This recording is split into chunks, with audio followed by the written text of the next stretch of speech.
Oh, we're going live? We're going live. We are wow. going live. Hey, Star Wars fans, Rule the Galaxy friends.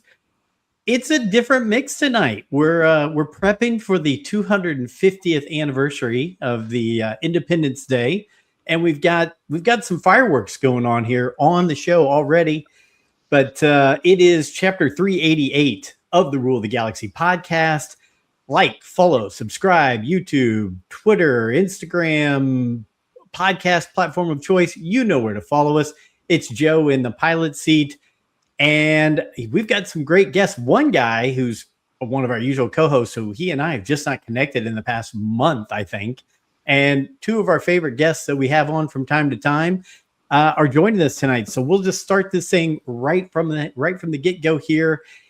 Chapter 388. I'm going to start it with my friend, my pal, my guy on the south side who talks Australian rules football with me, Mr. Brent Dykman. I was just watching the Carlton Blues blow out the the East Coast. We're the Eagles. We're the Eagles. And the West Coast Eagles? Yeah, the West Coast Eagles. Yeah. We're here to show you why. We're the big. Anyway, sorry. We have a big Australian fan base, Brent. Big I know, Australian right. So for those who don't know, they take they have fight songs like we have for colleges for their professional soccer team or their football teams.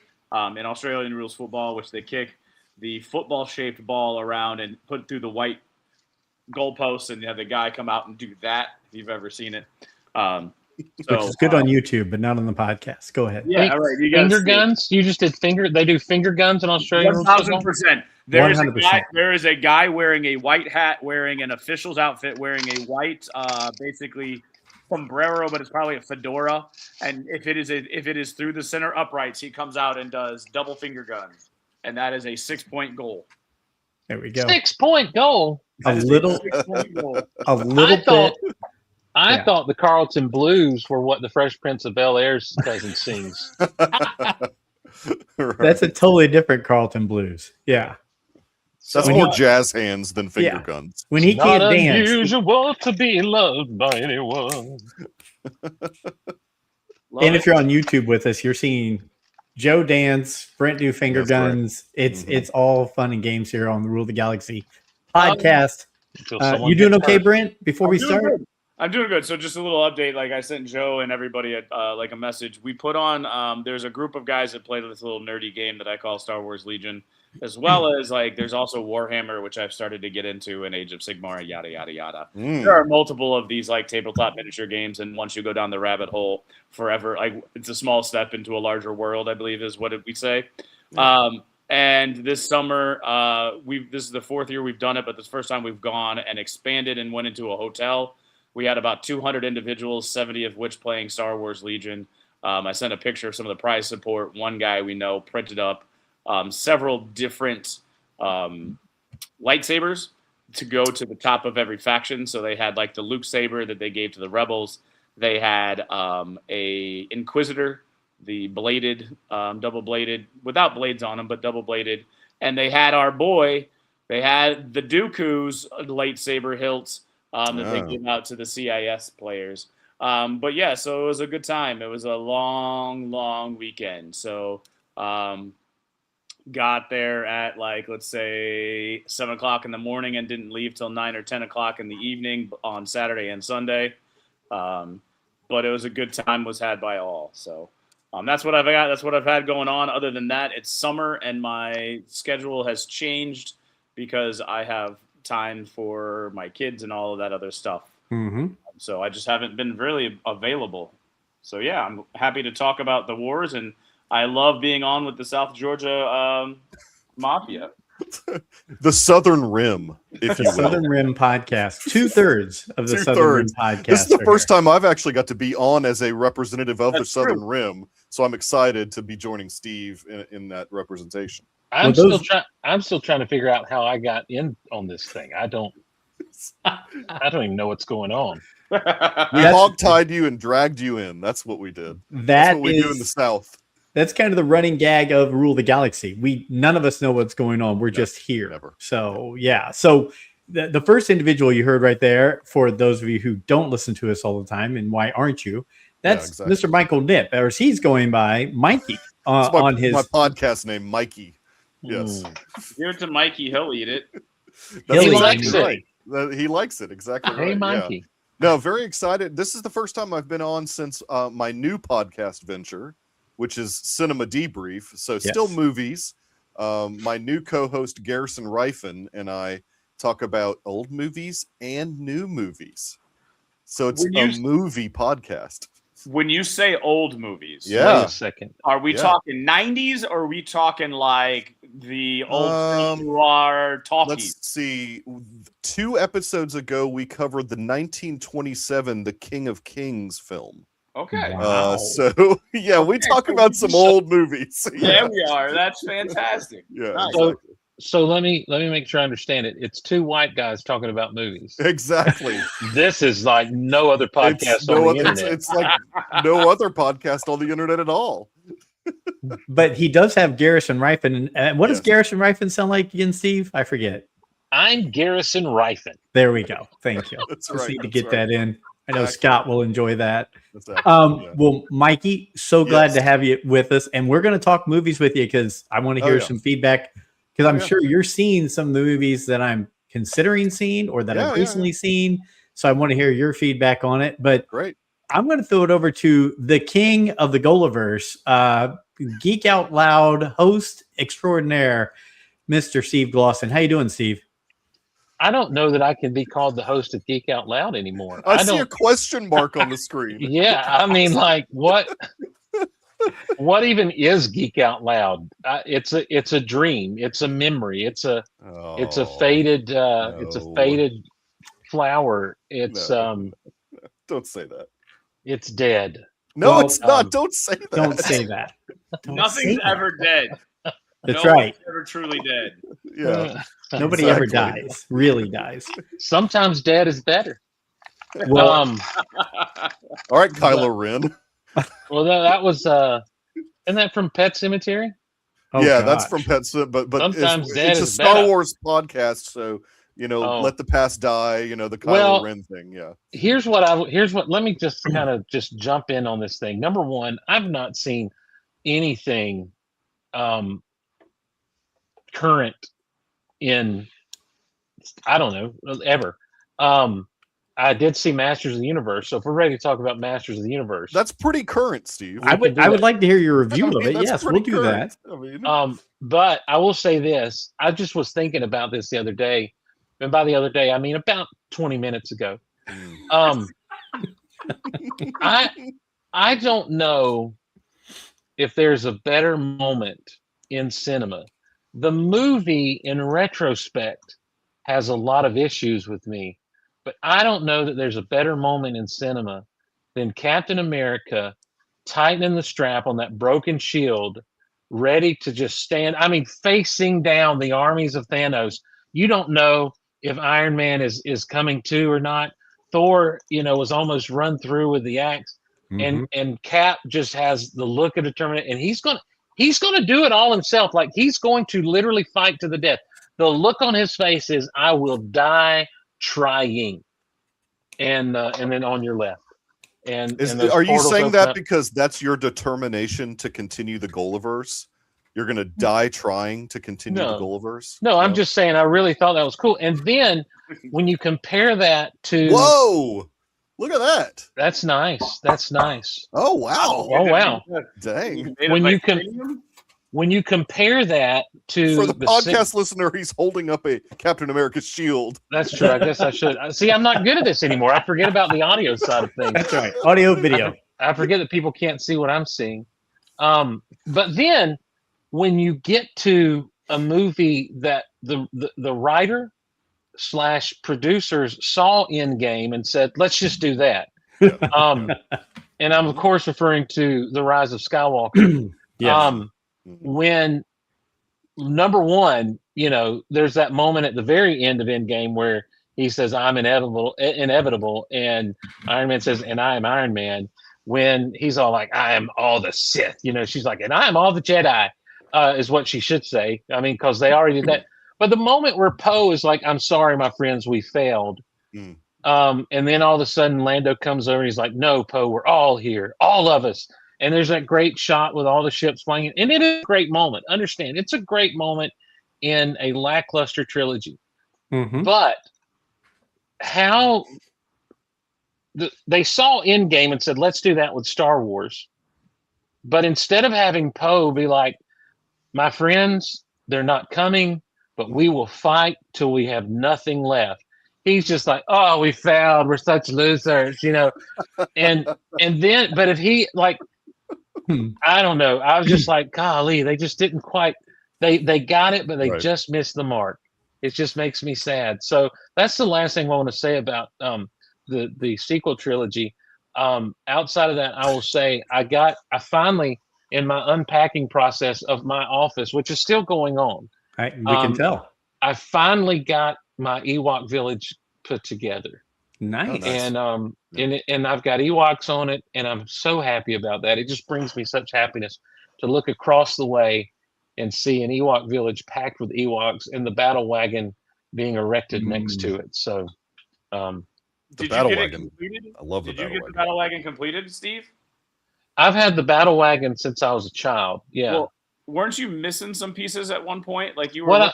What I was missing, what I needed completed was this bad boy here. This is the indoor security scout. And basically, I just had a friend of mine 3D print me a gun that I needed to stick on the side. So, because you're not going to find pieces for this thing. If you find this thing at all, it's hundreds of dollars for that little piece of plastic, which I never knew as a kid. I've had that since I was a kid, you know, and I wasn't thinking this is going to be worth a ton of money one day. I just thought, well, this is pretty neat. I wish that would have been in the movie. And so, you know, it's a toy for crying out loud. Yeah. For crying out loud. Yeah. Well, I will say this. I think we've got an all-star cast tonight. I'm really appreciative of all three of you joining me. We usually go on like Thursday nights, but Thursday nights have been a dark, deep place where none of us can go anymore on the Rule of the Galaxy podcast. It's been just like the Geek Out Loud podcast. Yes. It fell into the chasm Thursday night. So I was like, you know what? With the holiday coming up, and basically Friday, I'm off Friday, and Thursday's kind of a throwaway day because let's face it, the day before you go into a holiday, you kind of throw that day away. Anyway, I was like, Thursday's not going to work. So let's just move this around and see what happens. So thank you for being a part of it. I'm going to do a quick show and tell, if you guys don't mind. My love and affection for Y-Wings. I was able to get the Micro Squadron Captain Rex Bad Batch Y-Wing, which fantastic. It's beautiful. So I've got that visually. If you're checking out YouTube, you'll be able to see that. I'm getting ready to open this bad dude here, the titanium diecast Y-Wing. Oh, that's old school. Yeah. I can't stand them being in packages. I want to get it out. I want to see it. I want to have it on my shelf. And last but not least, I mentioned it on a recent podcast, but for years and years, I thought that I'd lost the album. I thought it was gone. So all I had was the CD of Christmas in the Stars. Yeah. And lo and behold, my baby brother let me know that in his closet at home, he had oh, wow. 1980 album of Christmas in the Stars. At that. I cannot wait to put it on my daughter's record player and check that out. It was like coming home week. When he gave that to me, I was like, this is I thought it was gone. Yeah. Featuring the vocal stylings of one John Bon Jovi. Correct. Yeah. So, you know, Bobby Brown's father-in-law. Oh, yes. Mm-hmm. The future, maybe Princess Leia and something, right? Maybe. I don't know. I think that ship has sailed. Yeah, she only works for Netflix, apparently. Really? Okay. She's got a contract with them because that's every movie she's got coming out is Netflix. Anything I've ever really seen of her recently has been her and Jimmy Fallon. I think they must have a really good friendship because he's always on Jimmy Fallon, it seems like. Yeah. So, Steve, you mentioned it earlier. We'll just jump into this and we'll cut the cord on this to start. It doesn't sound like you've seen The Mandalorian and Grogu. I didn't get to see it, no. Brent, have you seen it? You've seen it. Yes, we saw it together. Gosh. Michael Nip, I'm sure you have seen it, but have you talked about it on your show at all? Yes. Yeah. Okay. I mean, because we talk about whatever is new each week. We go and see everything. So I mean, we talked about it briefly on my show. I thought that there were issues with the film, but anytime that Brendan Wayne and Lateef Crowder were on the screen as Din Djarin, I loved it. I mean, Lateef Crowder did some of the best stunt work that he's ever done in the fight sequences and the fight choreography, and Brendan Wayne was full swagger up on that screen. And so there was some great stuff about the Mandalorian and Grogu. I didn't necessarily dig the story. It just felt like I was watching the Clone Wars animated film. Like it was an unnecessary thing that needed to be. It didn't need to be in theaters. Basically, it's kind of how I felt about it. But it benefited from being in theaters because we got better special effects. We got really just great stuff that you can only get in a theatrical experience. I saw it for the first time ever in a format called 4DX. I just have always chosen not to go to that particular format because it's the one where the seats shake. Yeah. Oh. And I'm just not a fan of all that. But my situation was weird and I wanted to see that movie. It was my niece's high school graduation. It was out of town. And I have never missed a premiere date for a Star Wars film. And so I took off work so I could drive up north, see the movie before her graduation. And I was by myself, which was weird. Like I'm usually with a group of guys and we go see the Star Wars films together.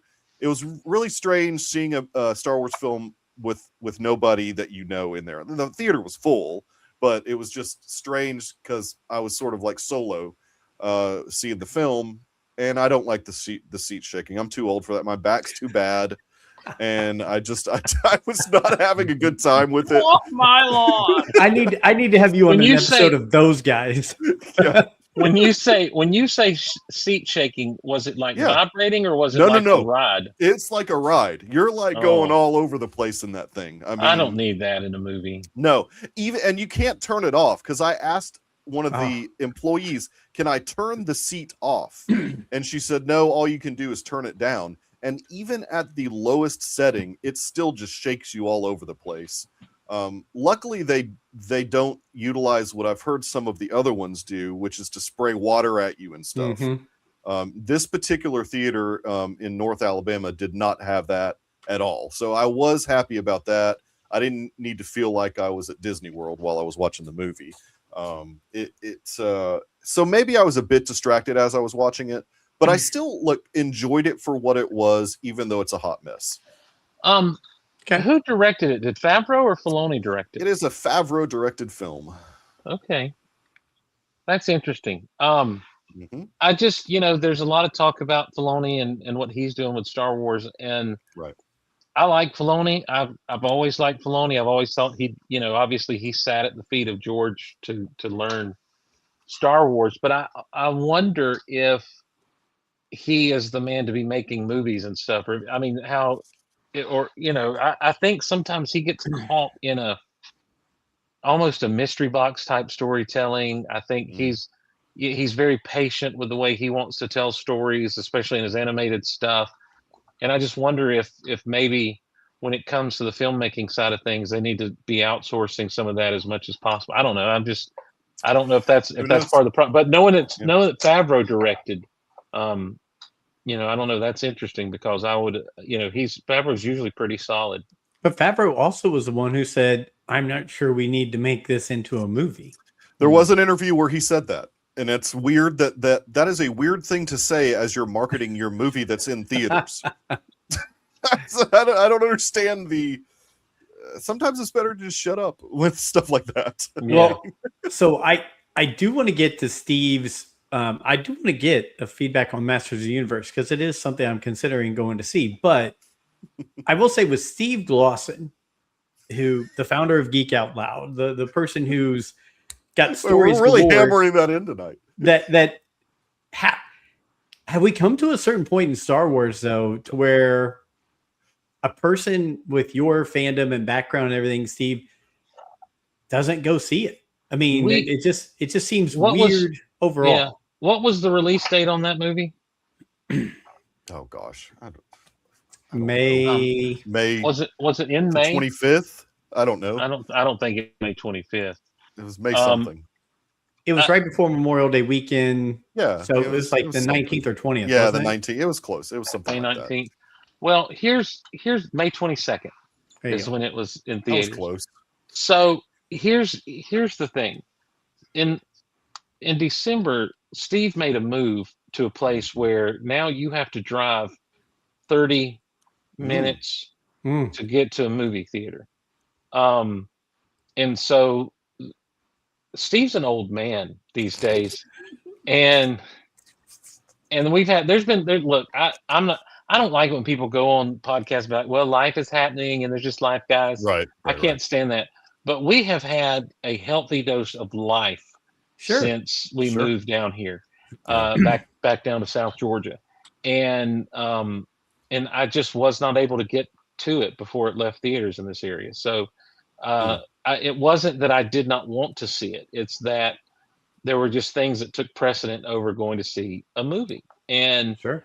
and so I love The Mandalorian as far as the concept, and I think I'm one of the few people who's kind of a defender of season 3 even. Big Lizzo fan, huh? Well, no, not all of season 3. I don't even think Jack Black should have been in season 3. But as far as the overall arc of the season, the way it ends with the big battle with the Imperials on Mandalore and all that other stuff, like I'm actually pro all of that. But when so I was not opposed to this movie. I was looking forward to this movie. I like jacked up Rada, from the trailer, and I just didn't get to it. And so you may say my Star Wars credit has gone down. I haven't sat and watched Maul Shadow Lord yet, though I've heard wonderful things about it. Very good. Yeah. And I'm looking forward to watching it because I think it's been spoiled that there's a confrontation in there that we've only ever seen in the comics. So, Yep.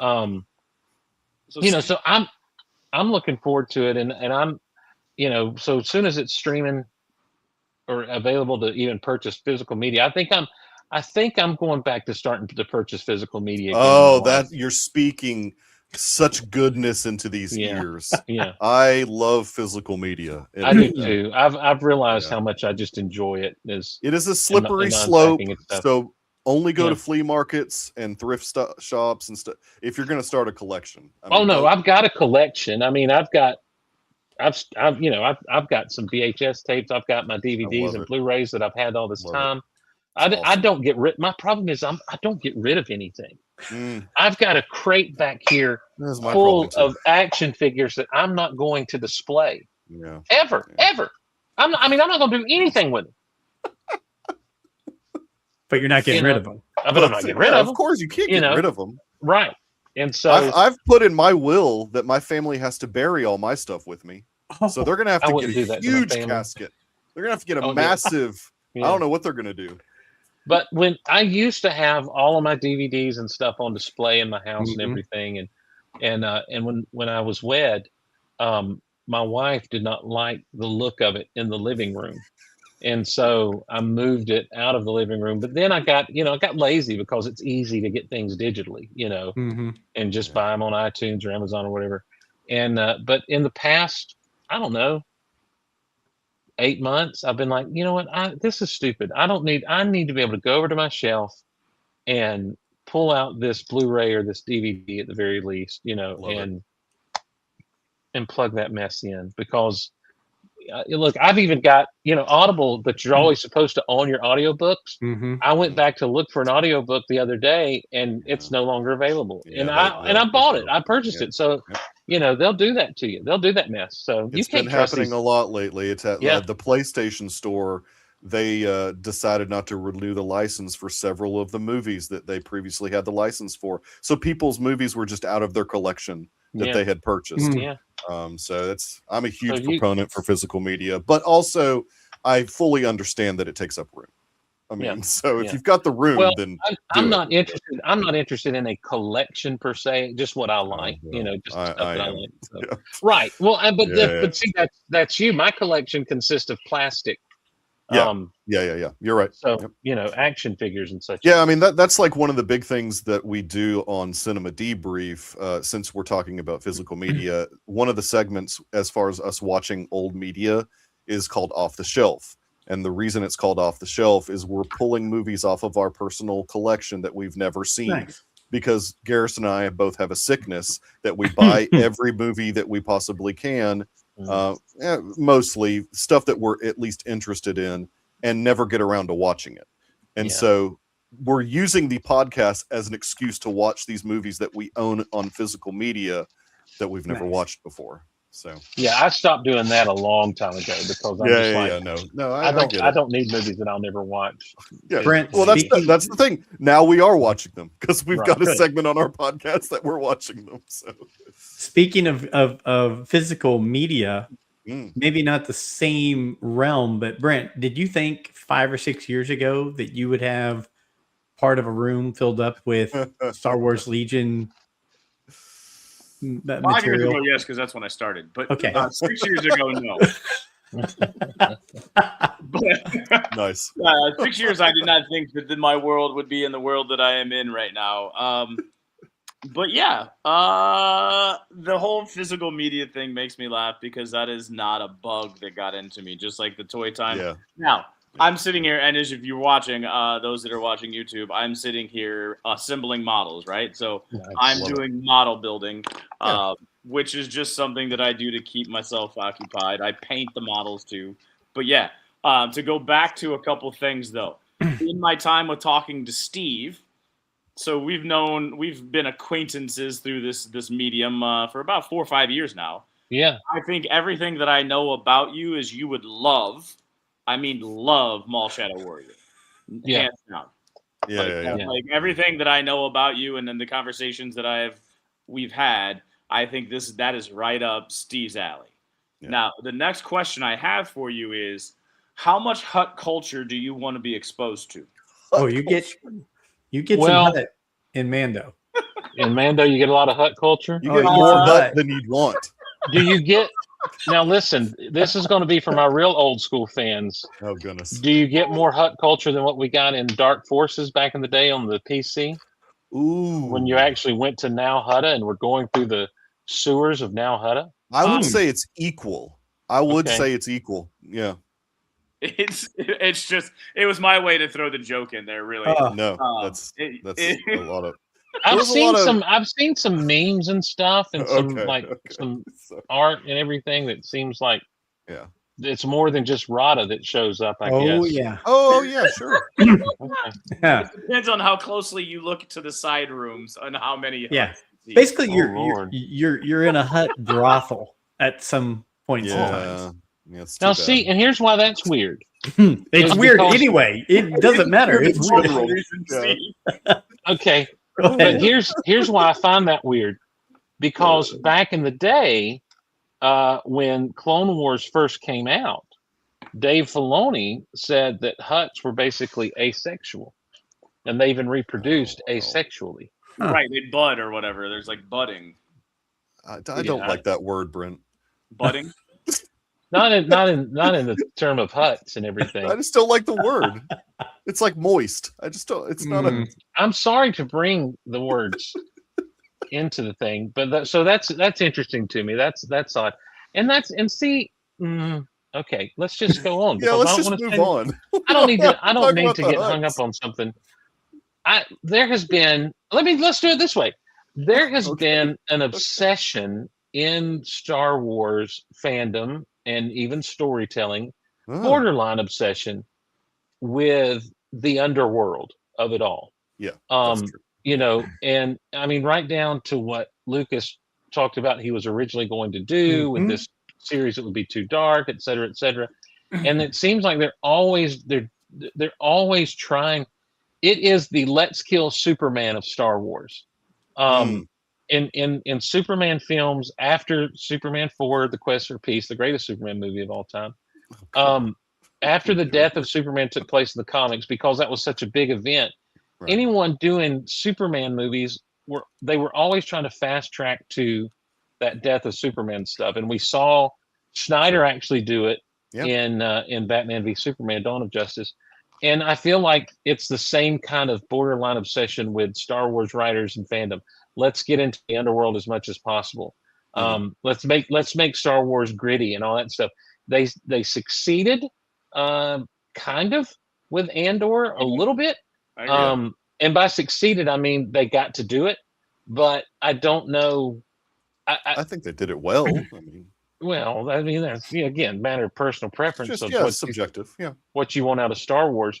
Sure. I think Star Wars doesn't have to be seedy. I think that the seediness of Star Wars can stay in places like Jabba's palace and the cantina on Tatooine, and you understand what's going on without being shown the full breadth of it.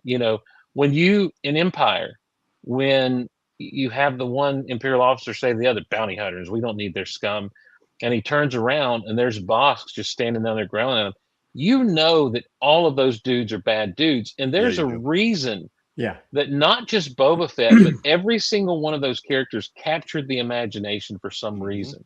There's a reason that that even the cantina, that obviously nothing had been seen like that necessarily on screen, because there was such a commitment to not doing it B-movie style, 1950s Doctor Who B-movie kind of style. They tried to make it real as possible. And so people were just blown away by all the crazy creatures in there, in the words of Bill Murray. Can you believe all the crazy creatures in there? Jabba's palace, the same way. It gets made fun of. It's just a bunch of Muppets. But man, that's an even seedier place than the cantina, Mos Eisley Spaceport. You'll never find a more wretched hive of scum and villainy until you go to Jabba's palace. And so I just think that when you're having a hut brothel, it's not a good having not seen it, I just feel like it's not needed in Star Wars. I don't know if it's a hut brothel, but it is. It's just. Brent's writing his fanfic over here. Yeah. No, I'm not writing the fanfic. It was there. Joe's the one who put the word brothel into That's it. true. Joe did use the word brothel. It was sleeping chambers. How about that? Yes. Now if they're sleeping, that's different. But I will. They weren't sleeping. Without giving too much, they do go to the hut. This is on Hut Homeworld, right? So this is on Nal Hutta. Yeah. So they are on Nal Hutta. So that is a CD place. And it looks, it does look great. Like the production design is. That's what I mean about like the theatrical. Sure, they could have just thrown this thing on Disney Plus, but you wouldn't have gotten to feel the scope of it like you did from a theatrical standpoint. And they did a really great job with the production design of the film. It looks good for the most part, and so I appreciate that effort. I mean, I'm glad that they didn't just throw it on Disney Plus, like I'm sure some people probably in the company wanted them to. I mean, it sounds like maybe Jon Favreau wanted them to just put it on Disney Plus, but and financially. Sure, it didn't do great financially, but I think that it does still capture the twinkle in the eye of a little kid seeing a movie on a big screen. And there was kids that were in my screening that were oohing and awing and loving everything they saw, and that's all that matters to me. I don't care if it didn't make all the money in the world. And same with Masters of the Universe. I mean, it didn't make all the money in the world, but man, that was one of the best looking films I've seen in a while. Travis Knight is just a pro at just like Bumblebee. I loved his Bumblebee, and he did a great job with Masters of the Universe. No, it's not like there's purists out there that are complaining about it didn't do this and didn't do that, but it looked great, and it was a fun movie. I mean, it really was. They may have just what movies are supposed to be, right? They went a little too hard on some of the jokes where they could have pulled back a little bit on the humor, because it did cut the tension sometimes, and I get tired of that. I call that the Thor Love and Thunder syndrome, where they just it's the Thor Ragnarok. That began at Thor Ragnarok. Well, yeah, but I'm saying Love and Thunder because Love and Thunder didn't do it well. I think that Masters of the Universe didn't do it well sometimes. If they would just pull back just a little bit on the humor. But man, it looked great on the big screen. I mean, the colors It were sounded vibrant. great. And I would the starship scenes, like when they're just fly, like some of the stuff just looks so good in that movie. And I hope it does get a sequel. I don't know. I've heard that Jeff Bezos is a huge fan of Masters of the Universe, and so he's the man with the money. So maybe it will get a sequel, even though it didn't do great financially. Who knows? I don't know. There's talk and rumors, of course, you know how that goes. That Prime just may stream it, may just do a streaming movie. I mean, it could be released straight to streaming. Yeah,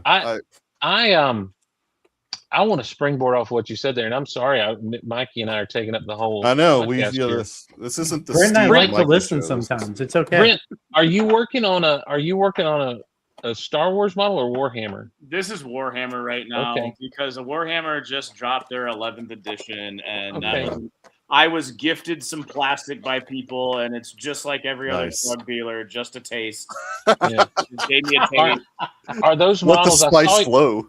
I saw you holding up the sprues earlier with them. Are they snapped together? Or do you have to glue them together? Oh no, they are glue. Right now, I'm trying to figure out how this one sits together. You know who's a big Warhammer fan, don't you?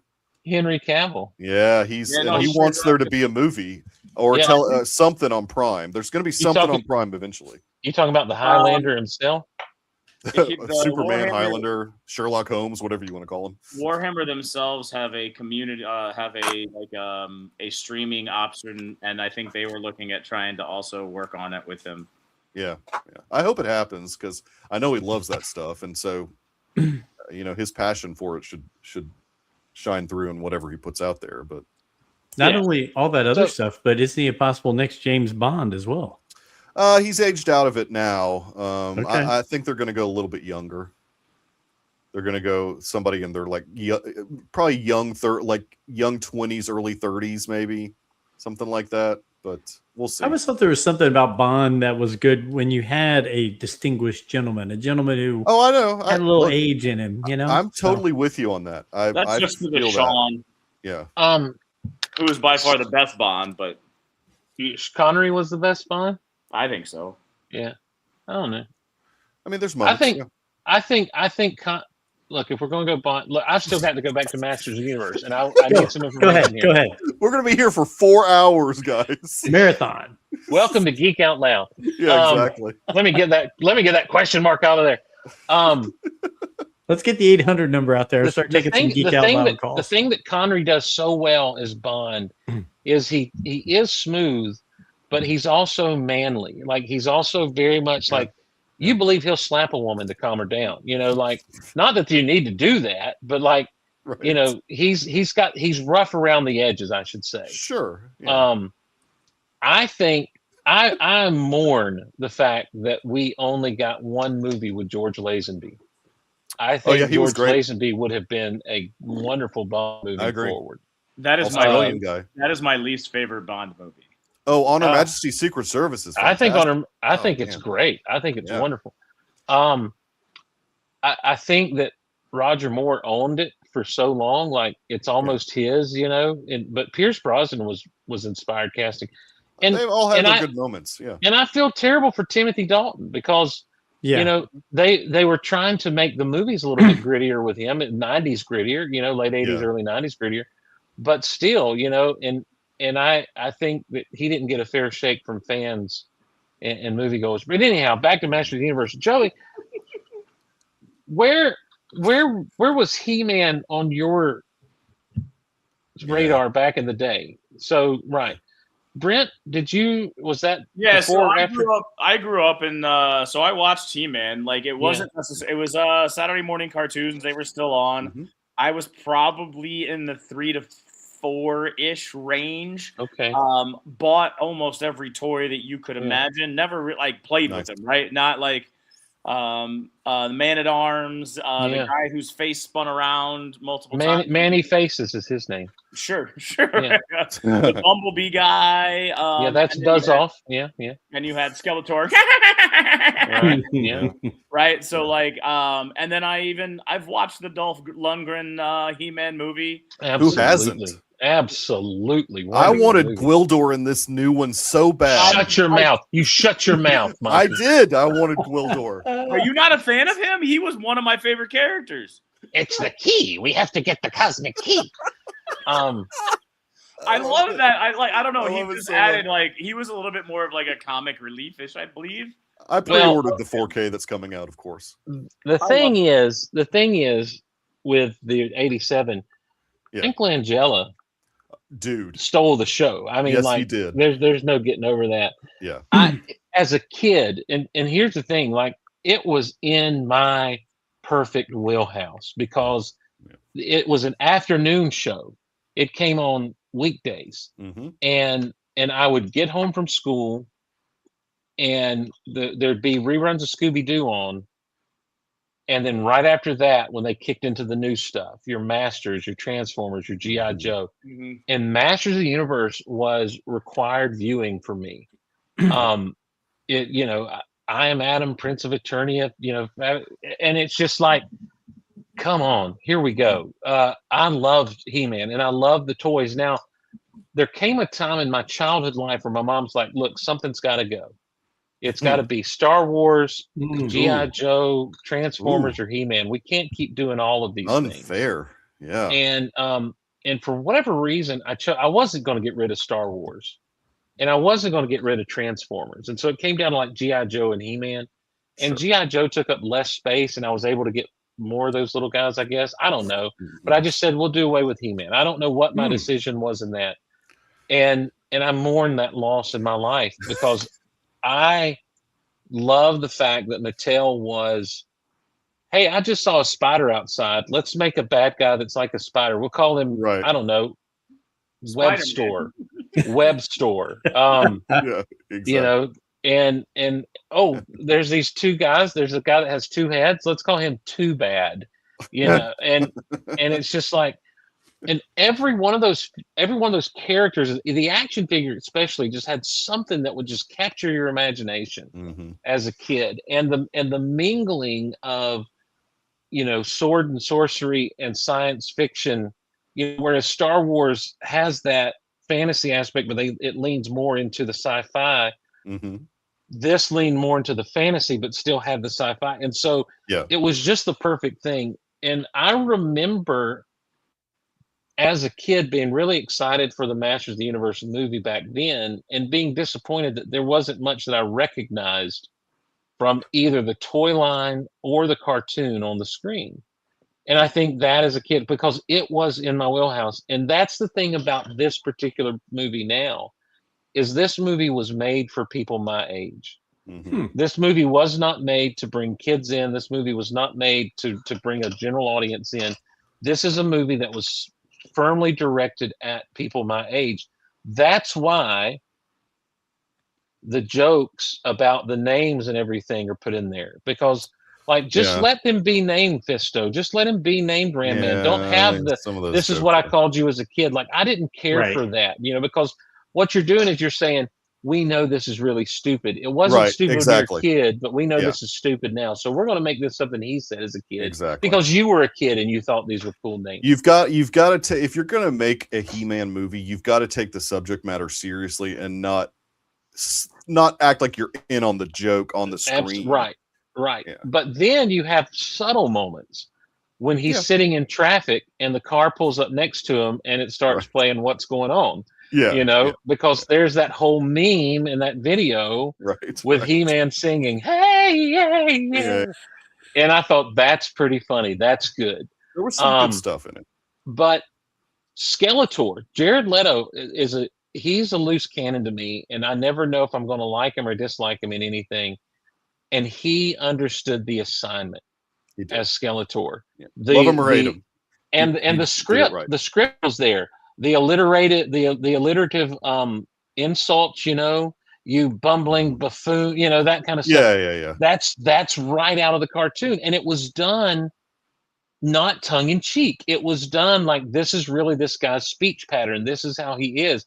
But he's also a little intimidating. He's also a little scary. and I thought he was great. I don't Yeah. like the death of Moss Man. I thought that was kind of weird and like Spoiler I- alert. Sorry, Poor I don't Mo- like poor making Moss anyone's. Man. Yeah, I'm sorry. But I agree with you. The visuals were great, and the fact that they got Brian May to play on a track, like to bring the Flash Gordon Yeah, and to have Highlander Queen. vibes in, Yeah, exactly. Yeah, and It was then they pretty even amazing. do Queen at one point, the needle do, drop yeah. with, Princes of the Universe and everything. Yep. It, I had a good time with it, and there was so much that I, as a fan, saw that they brought into this film, right down to the design of Snake Mountain, Castle Grayskull, the transformation. There was so much good. There was language that I didn't think needed to be in it. I mean, if I can Yeah. be a little prudish, because it's like, No, you're right. you don't need this, because this would, at the end of He-Man, he would say, in today's story, we learned that you don't Right. always have to cuss to get your point across. Yeah, exactly. Exactly. Yeah, there was a The lot ca- of yeah. the He-Man's character- definitely not Italian then. That's Yeah, okay. the character designs all worked for me. But then, like the codas that they had at the end, oh yeah, man, the one was, again, right out of Filmation. It was right out of a Filmation animation cell, it looked great. Yeah. and it's like, after the way that particular property was, can I use the word bastardized, on Netflix several years ago? Ooh, yeah. And I don't mean the Masters of the Universe. I'm talking about the She-Ra franchise, not the Masters of the Universe franchise. Oh, I thought you were talking about the Kevin Smith one. Okay. No. I was going to ask you how you felt about the Kevin Smith reboot. Man, that is on my old podcast that I used to do called Geek Out Loud. Stop it. I've heard of that place. Yeah.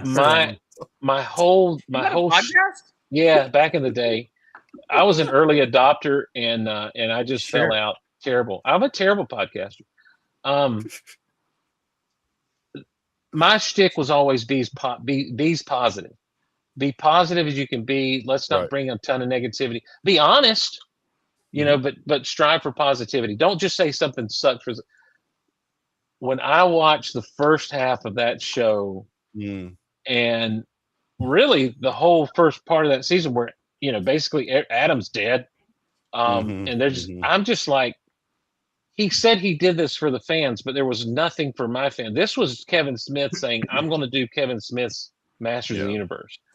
And I got on, and I was very upset. I was very ticked off. And I had people saying, just wait, it's not over, blah, blah, blah.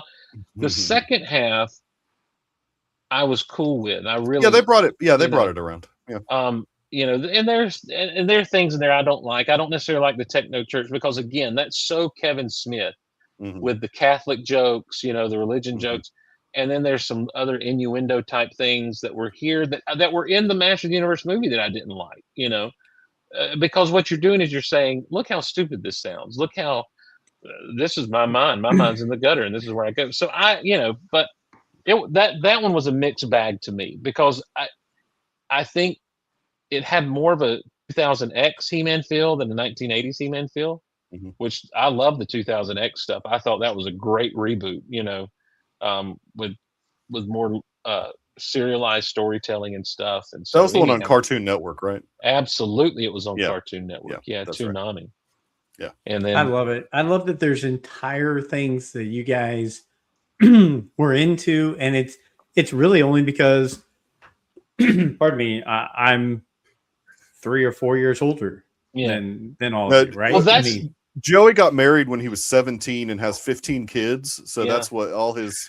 You're not far off. You're talking about my dad, I think. Yeah, he's Italian. I come to you on the day of your daughter's. No time for silliness. Thank you, Godfather, for inviting me to your daughter's wedding. I hope their first child is a masculine child. But here's the thing: this is all born out of.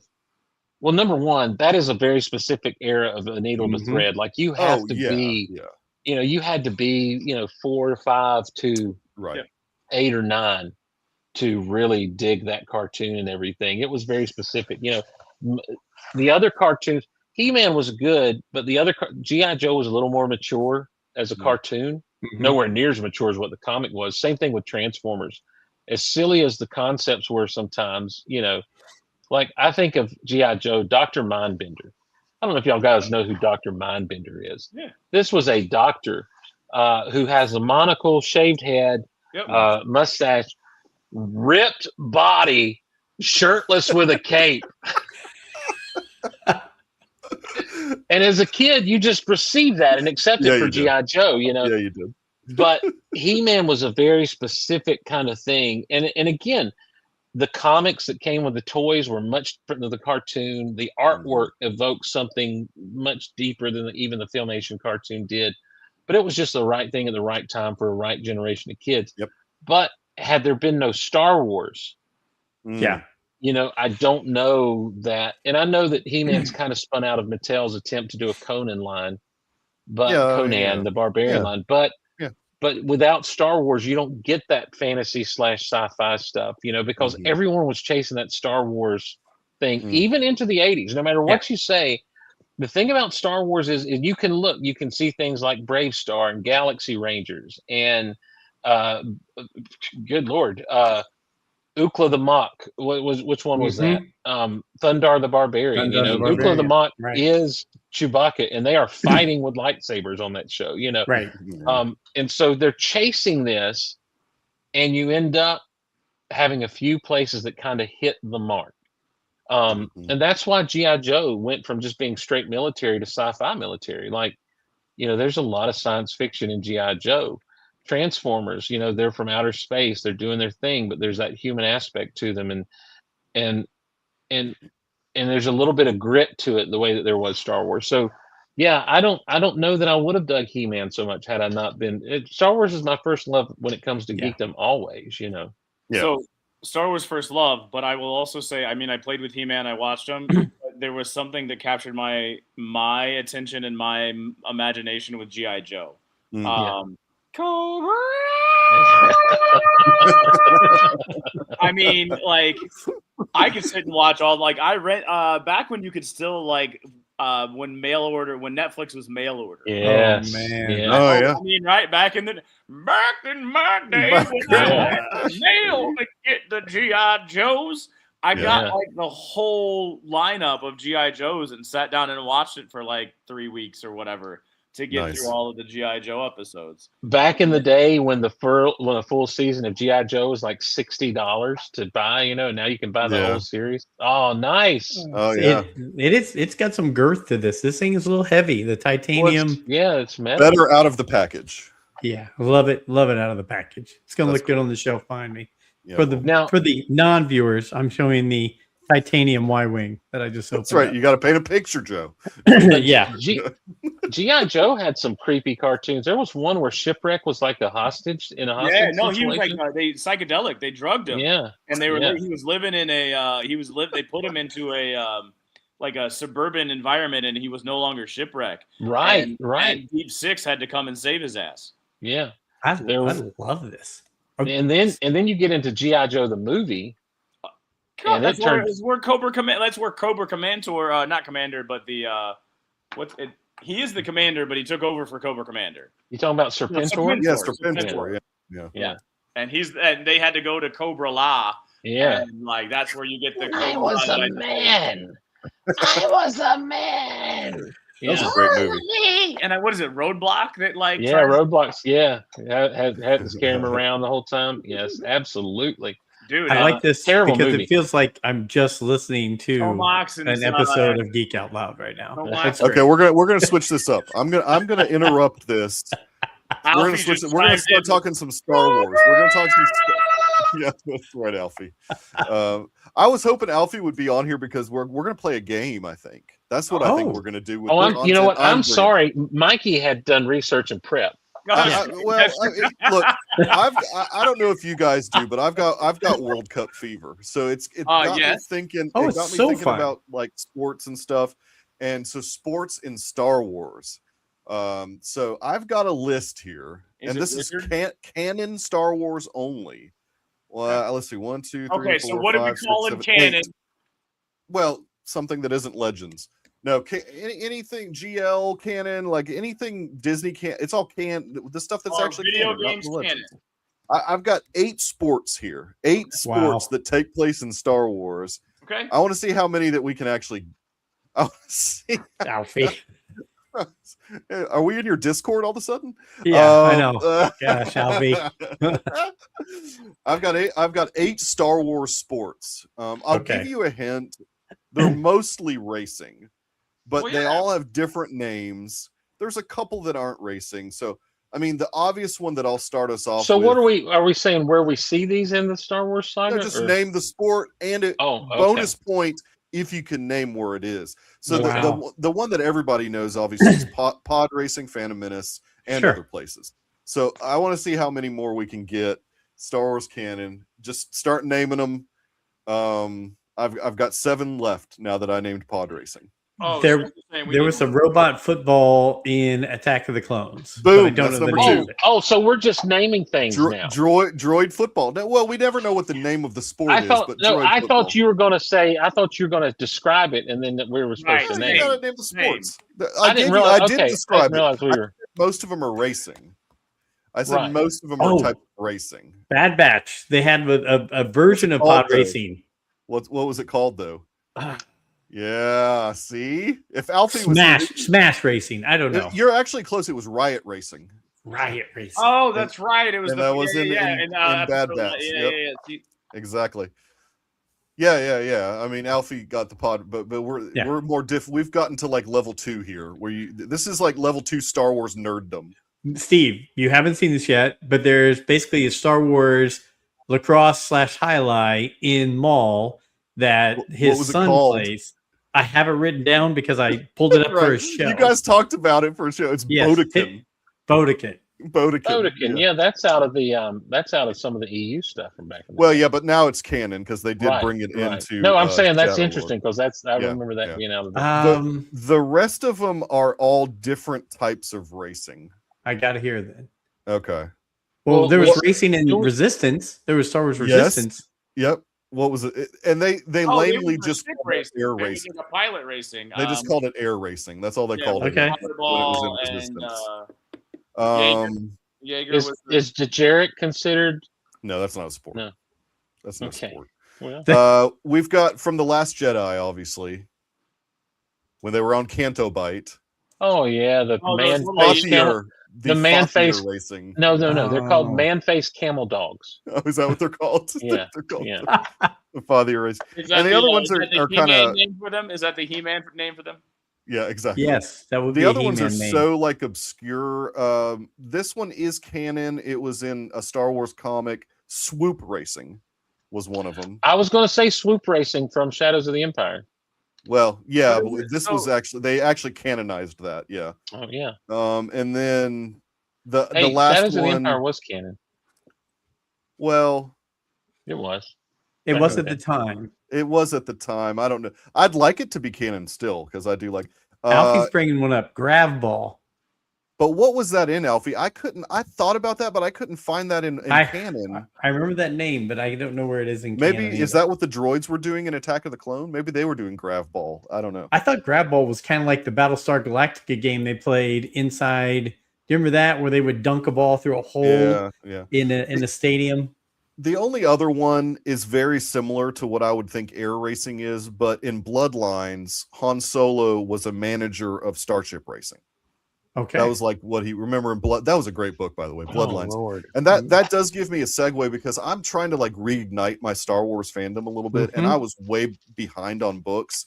And I just read a great Batman book called Batman Resurrection. Absolutely. That John Jackson Miller wrote. John Jackson Miller. So you've got to do the follow up.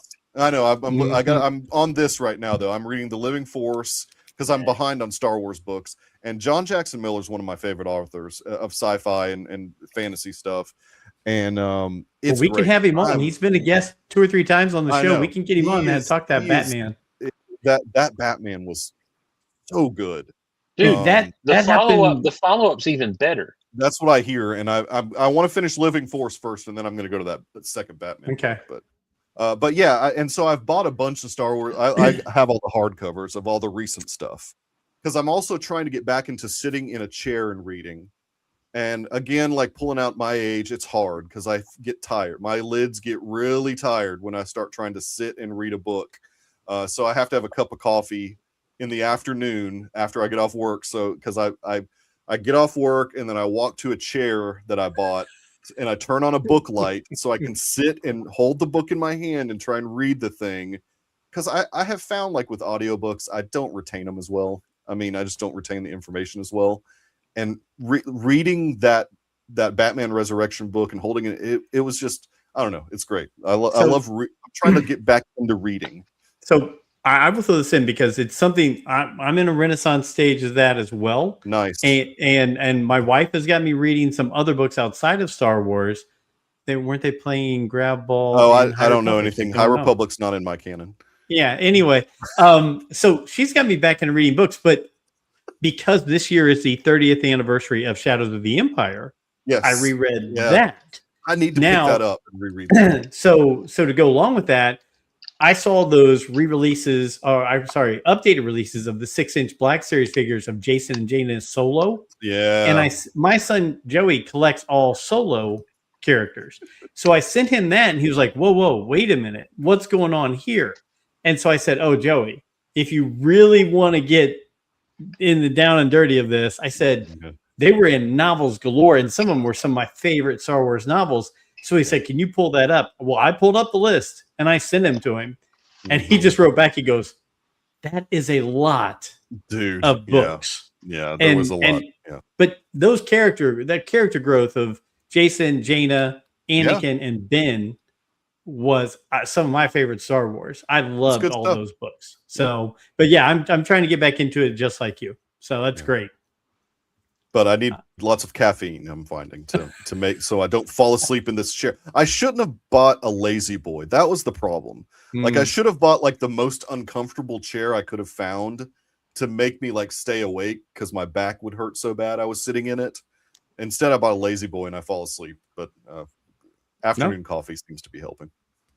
I get you. I have one other go ahead. The only other thing that I prepared is just random, and I wanted to talk about it when Steve was talking about one thing. He was talking about fanfic. Do you guys remember the name Allie Hazelwood? So I don't remember that name at all.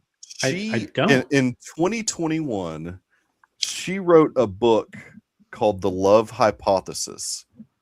And in interviews, she said that originally it was a Rey and Kylo romance fanfic.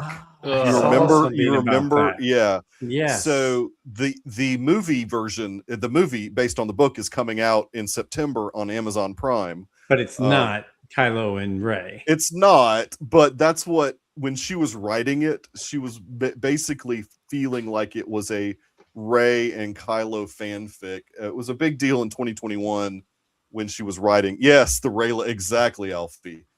So the movie's actually coming out. It's direct to Amazon Prime on September 23rd.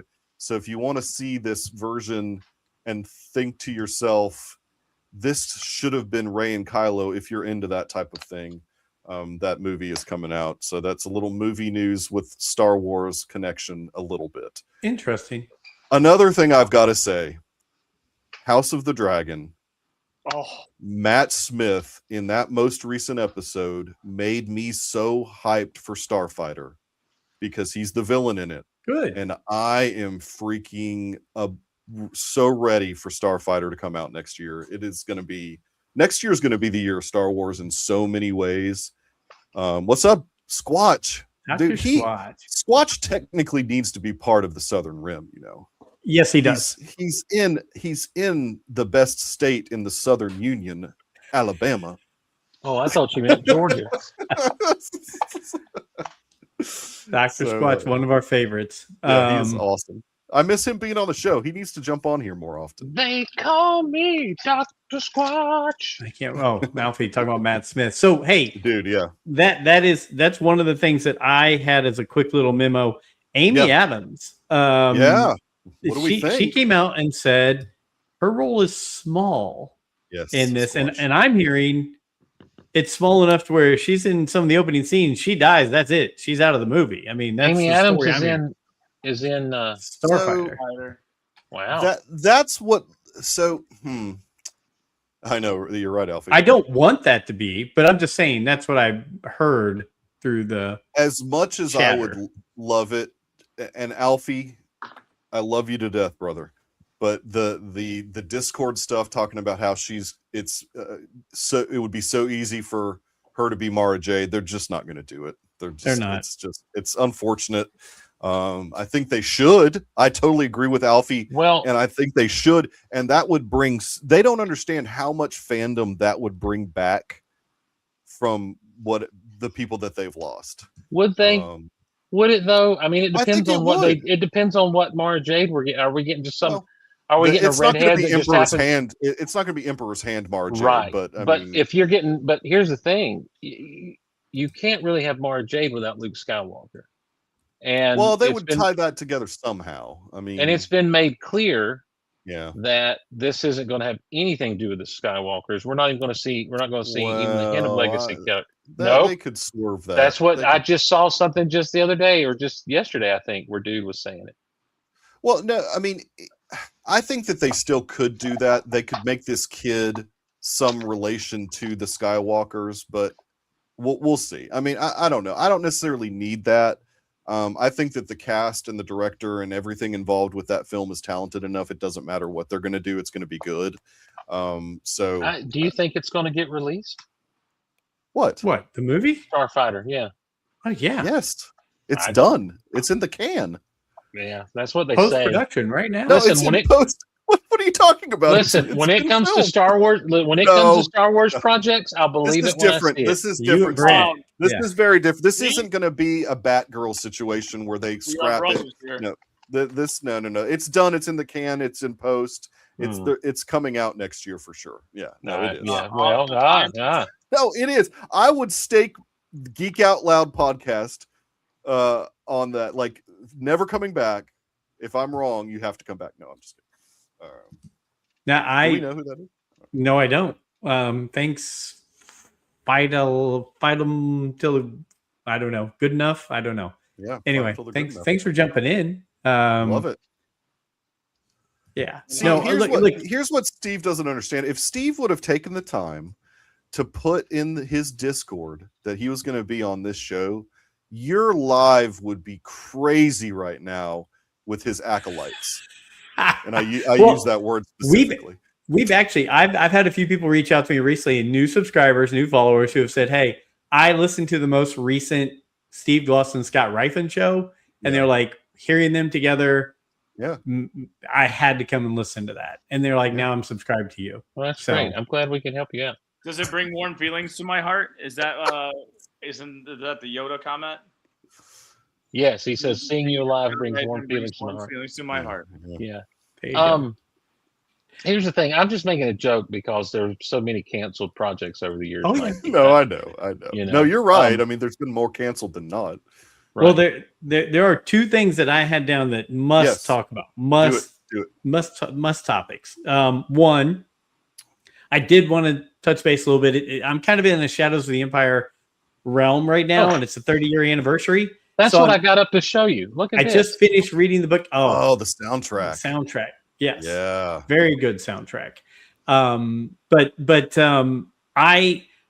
just want to hear people's thoughts and everything about it, because to me, just like Thrawn series coming out, this coming out were two things that really just rekindled my passion and love for Star Wars. You know, right in that those early to mid 90s, it was like these things right here, even without a movie. The movie without a movie still got me worked up. The book, the figures, the comics.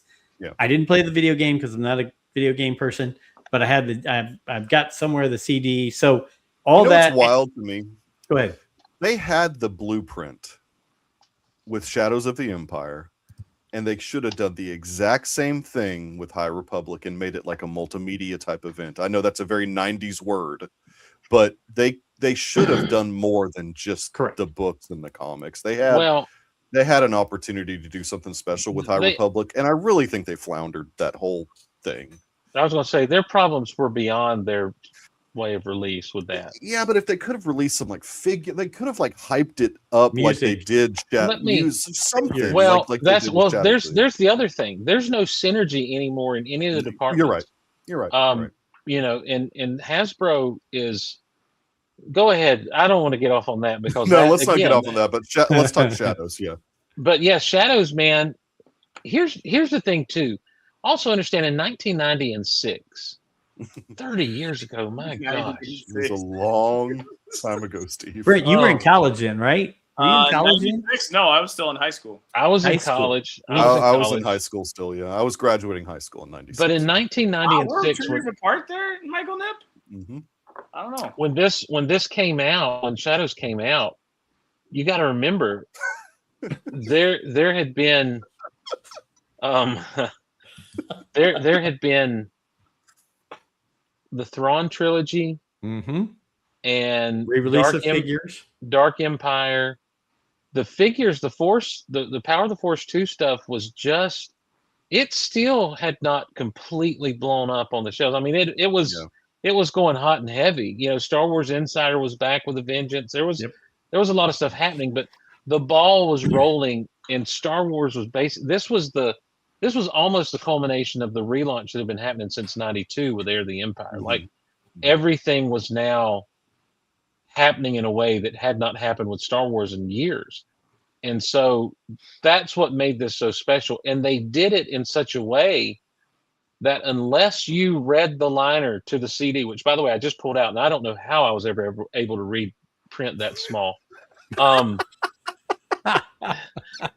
but unless you read Geriatric Star Wars podcast. unless you read like the liner on the CD or interviews in Star Wars Insider or something, Right. the whole idea of releasing a movie with everything but the movie, that comes from the promotional material with some of this stuff. Mhm. That if you didn't know better, you'd have thought, are they releasing another movie? Right. Because exactly. There was never any Heir to the Empire branding on any toys. There was never any Dark Force Rising or Last Command. You didn't get the Jedi Academy trilogy branding on anything, though that was a great little trilogy of books, by Kevin J. Anderson. But when this hit, man, when you walk into So awesome. Camelot or FYE or Mhm. Oh, wow. whatever, wherever you bought your CDs back in the day, Walter? and you see the soundtrack to a book that you just bought, Mhm. that's amazing. And then the thing about this is it was also a CD-ROM. Yeah. Yeah. And so you Mhm. could put it in and there was like Another very 90s word. artwork Scenes. and stuff. Yeah. Yeah. So I love this soundtrack a lot. The whole track. Let me get where I can actually see.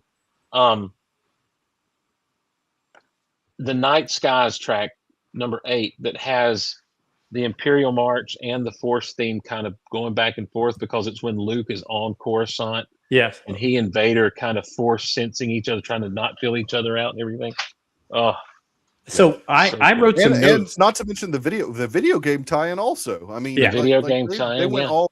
I mean, I wrote some notes because I went back and listened to each track by track, and there was a mixture of Harry Potter feel, Nightmare Before Christmas feel, and Indiana Jones feel in some of these songs. Yeah. And then before we ever got to the Phantom Menace, there were 2 songs that had very much the vocals. We weren't used to the vocals in John Williams, right? But like when you get to the mall scene and you've got Duel of the Fates, mhm. there were 2 different songs that had vocals like that in the background. Yeah. That I was like, whoa, wait a minute. This was 1996.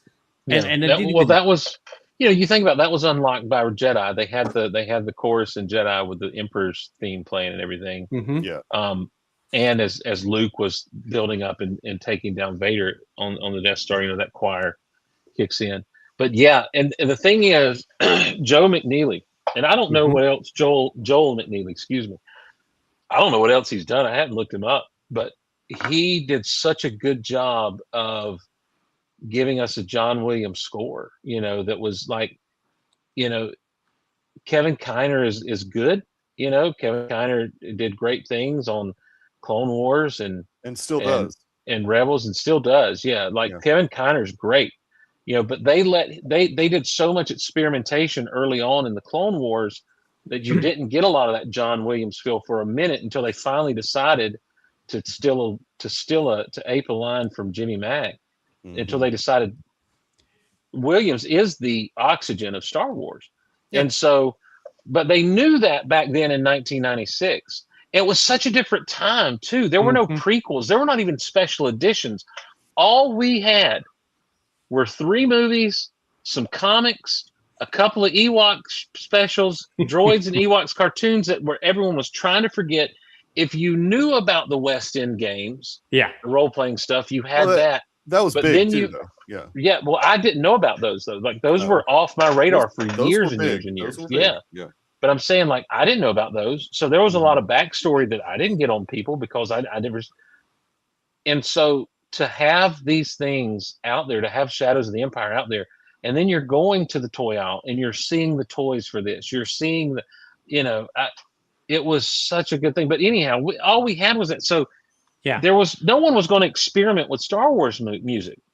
It was meant to sound as though John Williams had composed this, And so Joel McNeely is kind of the Alexander Courage of the Star Wars universe. Look up Alexander Courage, everybody. No, that's good. That's a good. The other thing that I really liked was, I don't know, I can't place any other Star Wars books like this one to where you were seeing scenes of Empire Strikes Back and going into Jedi from a different angle and perspective until we got to Lost Stars. Right. Where they were going, oh, you see that over there? Now you're seeing it from this angle, but it's the same thing you just saw. Which one was Lost Stars? The Young Lovers. The Young Lovers, yeah. Claudia Gray. They went through the entire original trilogy together. Oh, this was okay. So this was like in the Disney Correct era. Okay. Correct. It actually was a good book. It is. Plagueis did that. Yeah. On Plagueis, you see the conversation that they're having, that Maul and Palpatine are having in episode 1 out on the terrace there on Coruscant. You see that happening. So that's all happening as episode 1 is taking place. So was that a John Jackson Miller? Plagueis? No, I don't think he did that. James Luceno. Yeah. James Luceno. John Jackson Miller did Kenobi. He did, and it's great. They should have just freaking made the series or movie off of that. Absolutely. I don't know why they didn't. Brent, so you were in high school, and I know I remember talking to you about your different fandom at times. So we obviously, the three of us, paid attention to Shadows of the Empire. Did it even cross your radar? No. Nope. No, Okay. you guys talk about it, and you guys say all of these things, and I vaguely remember a video game, but it was on the Super Nintendo, and I was playing PlayStation at the time, and I don't remember getting it for the PlayStation. I don't know that it was on PlayStation. It was on N64. Yeah, so I didn't own an N64. I remember going to a friend's house, and the first level was Hoth, and it was ridiculously hard to try to take down those walkers. We never really got past that because it was ridiculously hard to get past it. Yeah, so that is all I remember from any of all of this that you've been talking about for the last 20 minutes. Wow, sorry. No, but like when somebody says Dash Rendar or Prince Xizor, I mean, like I would have. You got the Outrider, Brent. So this is year, like I said, this is year 5, 6 on this thing. The only I own an Outrider now for terrain purposes. But if you would have told me Dash Rendar and if you would have told me Outrider in 2018, I would have not had an idea of what you are talking about. I remember when Mandalorian, the first season, was coming out. Everybody thought that the comedian, my name is Bill Burr. Yeah, everybody thought he was Dash Rendar because he had that gun on his shoulder. Mm-hmm. Everybody was like, "That's gonna be Dash." Everybody was freaking out because for many, many years, that's all anybody has ever wanted is Dash Rendar in a movie. That's all people have wanted. When the truth of the matter is Dash Rendar is just a substitute Han Solo. Yep. Sure, of course, but I mean, yeah. I'm not here to besmirch the good name of Shadows of the Empire. Han Solo. The only I'll let Alfie do it. How about that? I'll let Alfie besmirch it. the the the other thing they did is like there were comics, Shadows of the Yeah. Empire comics Mhm. that did not go along with the novel. They weren't adaptations of the novelization. Right. They were side stories. And so you saw Boba Fett, what he went through to get Han to Jabba the Hutt. Like Mhm. it, cool stuff. Yeah, It no, was. it was brilliant. Like I don't know, I was just reading up a little bit of it, and apparently the person that was behind the marketing of the whole thing was a woman named Lucy Audrey Wilson. Yeah. Like genius level. The way that she, and I guess she was more on the publishing side, but still, I mean, she was right there in this whole campaign that they did, and. So you say it's genius level. You say it's a campaign, but I've been talking on a podcast for 5 years, and I told you that I was not aware of it. Well, I don't know. I don't know why you're not aware of it. It's okay, Brent. I mean, yeah, it's not a big deal. I didn't know Masters of the Universe. I didn't know Transformers, and I didn't know G.I. Joe. I was just like the only fandom that I really had in the 90s was Star Wars. Like, I was, listening to music and stuff, Pearl Jam, all that jazz. But still, like, as far as like an IP that I was so into and got every single book that came out and comics and all, it was Star Wars for me. I think that's the problem. Yeah. So maybe for you, it just wasn't Star Wars. The fact that it was in a book. Yeah. Like, I didn't read the books. And so because I didn't read the book, I saw them. I read the back cover when I walked into Walden Books while my mom was shopping at JCPenney's or Lazarus or whatever out of defunct Woolworths or whatever you want to call it, the 5 and dime. I walked and read the back of the covers, but I never really bought into anything else other than that. And then I'd go home and I'd watch it when it was on TV or with a recorded version. So, I mean, with anything, there's always different levels of fandom, and that's cool. Yep. Like, I have no idea what the heck Legion is, but I was obsessed with Star Wars: The Tactics when it came out, and all that was HeroClix for Star Wars. I loved that junk. And we would have tournaments here in town with that, and that was just a little kiddie thing. I still have all my Star Wars Tactics because no one wants to buy them because they're worthless. but I love Alfie and Brent, man. They make my day. So Brent, where was your Star Wars fandom in 1996? Movies. I have been a visual person from the entire time. So so I would watch anytime the TV movie would come on. Yeah. Anytime something would happen, I would make a quote. I would get maybe a birthday card with Star Wars on it. Right. But I wasn't like, it wasn't something that like. He wasn't a figures guy. I've never been obsessed, I guess, is with any of it. But you did know about the video game, though. So that's good. That's good. You're doing a podcast because you were in the video game space. No. I get this, but I also get it. But like at the same time, like that's come around later in life. But it's not like an obsession. It's just I enjoy the conversation. I enjoy the banter, and we just have this in common. And the thing that I find is like fans, like with that Legion community, those 70 guys, they all like will make the stupid quotes when they're moving their Anakin Skywalker. They'll pew pew. They'll say things like. That's awesome. It's standing around those guys, and it's like that is the fandom that's there. But no, I've always, and this is like you can go back and rewatch anything that I've been on. I only really knew the visual world, and not even that. I really didn't get into Clone Wars when it was on. I didn't get into Rebels when it was on. That all has come later, and I love all of them. Right. Clone Wars is still not probably on my top, but like, just because it's all out of order. Star Wars Bendems. That was a you've got to go to. There's a website. Joe's given it to me. I've watched it with the chronological stuff. Yeah. Anyhow, so did you ever drop into any comics or anything with? No, not a fan.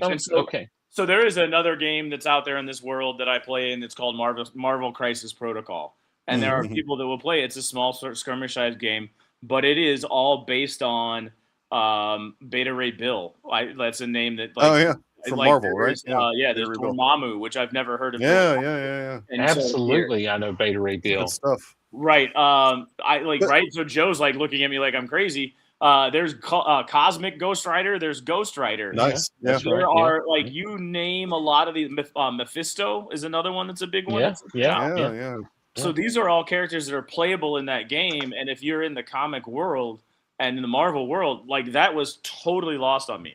Okay. In the 90s, it was basically video games, sports, and really just basic television. Dave Yeah. Matthews. Dave Matthews, I wasn't even a music person, man. He doesn't even listen to soundtracks of the movies. It's so funny. We talked about you're not a soundtracks, music and he's guy? like, I don't know. That's fine. Yeah. But I think what's really cool is while we've been doing this podcast now for 6 years, yeah. one of the things that I see is Brent's knowledge of Star Wars has really grown because all the things he has to read and study. Yeah, about yeah, I the don't I was about to characters that he say- plays on Legion. I couldn't tell the ship Yeah, when names. you I don't do- know any of the ship names. When you do a game like Legion, you're going to learn that stuff. You're right? deep in So- some lore there with Legion. Yeah. that and like so X-Wing has a lot of people too. Mm. Like so X-Wing had pilots and has ships that I never really Yeah. I had never heard of a K-Wing. Fuck, what's a K-Wing? Like there's an E-Wing There's in no there too. K-Wing. I've never seen an E-Wing until I saw it on See? and then there's Armada, and Armada has all of the ships as well for those people. So and then the pilots that flew, like Santa Ree was a character that you could like. I only knew that because I had read Yeah. Lost Stars because of the show, because of the podcast. But then, like when I was playing it, there was a Sienna Ree, however you pronounce it, who was playing for the Empire, and they also had her boyfriend for the Rebels Yeah. as a pilot. See, you know like more stuff than I do, and I Yeah, read all the books. Absolutely, I don't know, yeah. like all that Legion stuff. Yeah, I mean, I don't know any of that. So Joel McNeely. Yes, Yoda has a theme song. No, I'm telling you, Is that what you said? I would not be able to tell you what the Yoda theme song is because we'll go back to Mandalorian season 2 when Moff Gideon had him in the jail cell, and when somebody was going to get him out of the jail cell, or when Moff walked into the jail cell, Alfie or somebody said, "Did anybody hear Yoda's theme song?" I said, "Yoda has a theme song." Nice. Yeah. Nice. Because like, All right. So Go ahead. Joel Joel McNeely had he started in '86 with some TV work on a show called Black's Magic. I vaguely remember that and seeing who's in it and everything. But he did a TV movie. He was composed music for a TV movie, Splash 2, TOO, Of a course. follow-up to the successful Splash. Okay. He composed the music for Our House, the Wilford Brimley vehicle Mhm. in the late '80s. Wilford Brimley, Star Wars Connection. Yeah, Yep. Parent Trap Walking 3. movies. Parent Trap Okay. 3. The direct to Disney channel. Yeah. Absolutely. He did 2 episodes of The Wonder Years. The Wonder Years, Oh, ladies nice. and gentlemen. Okay. A fun movie. Looks like Parent Trap Hawaiian Honeymoon. Oh, wow. He jumped on The Magical World of Disney. 4 Okay. episodes he did of that. Let me just Tiny Toon Adventures. Oh, Did nice. some I like music for that Tiny one. Toon Adventures. Yeah. Did some music for Darkwing Duck. Oh, good. Oh, love cool. Darkwing Duck. Police Story 3, Super Cop.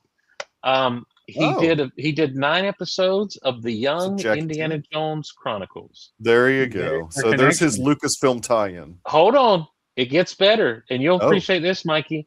He was the composer of the score to the Charlie Sheen vehicle Terminal Velocity, Oh, nice. That's and a good movie. and Not really good, but Radioland Murders. oh, another Really? Lucasfilm tie-in. Okay. Absolutely. I saw that in theaters when I lived in Portland. I went and saw that movie. And so just before he did Shadows of the Empire, he did the music for the film adaptation of the television show Flipper. Oh, Um, yes. Wow. Since then, Joel McNeely composed the music for Vegas Vacation. Oh.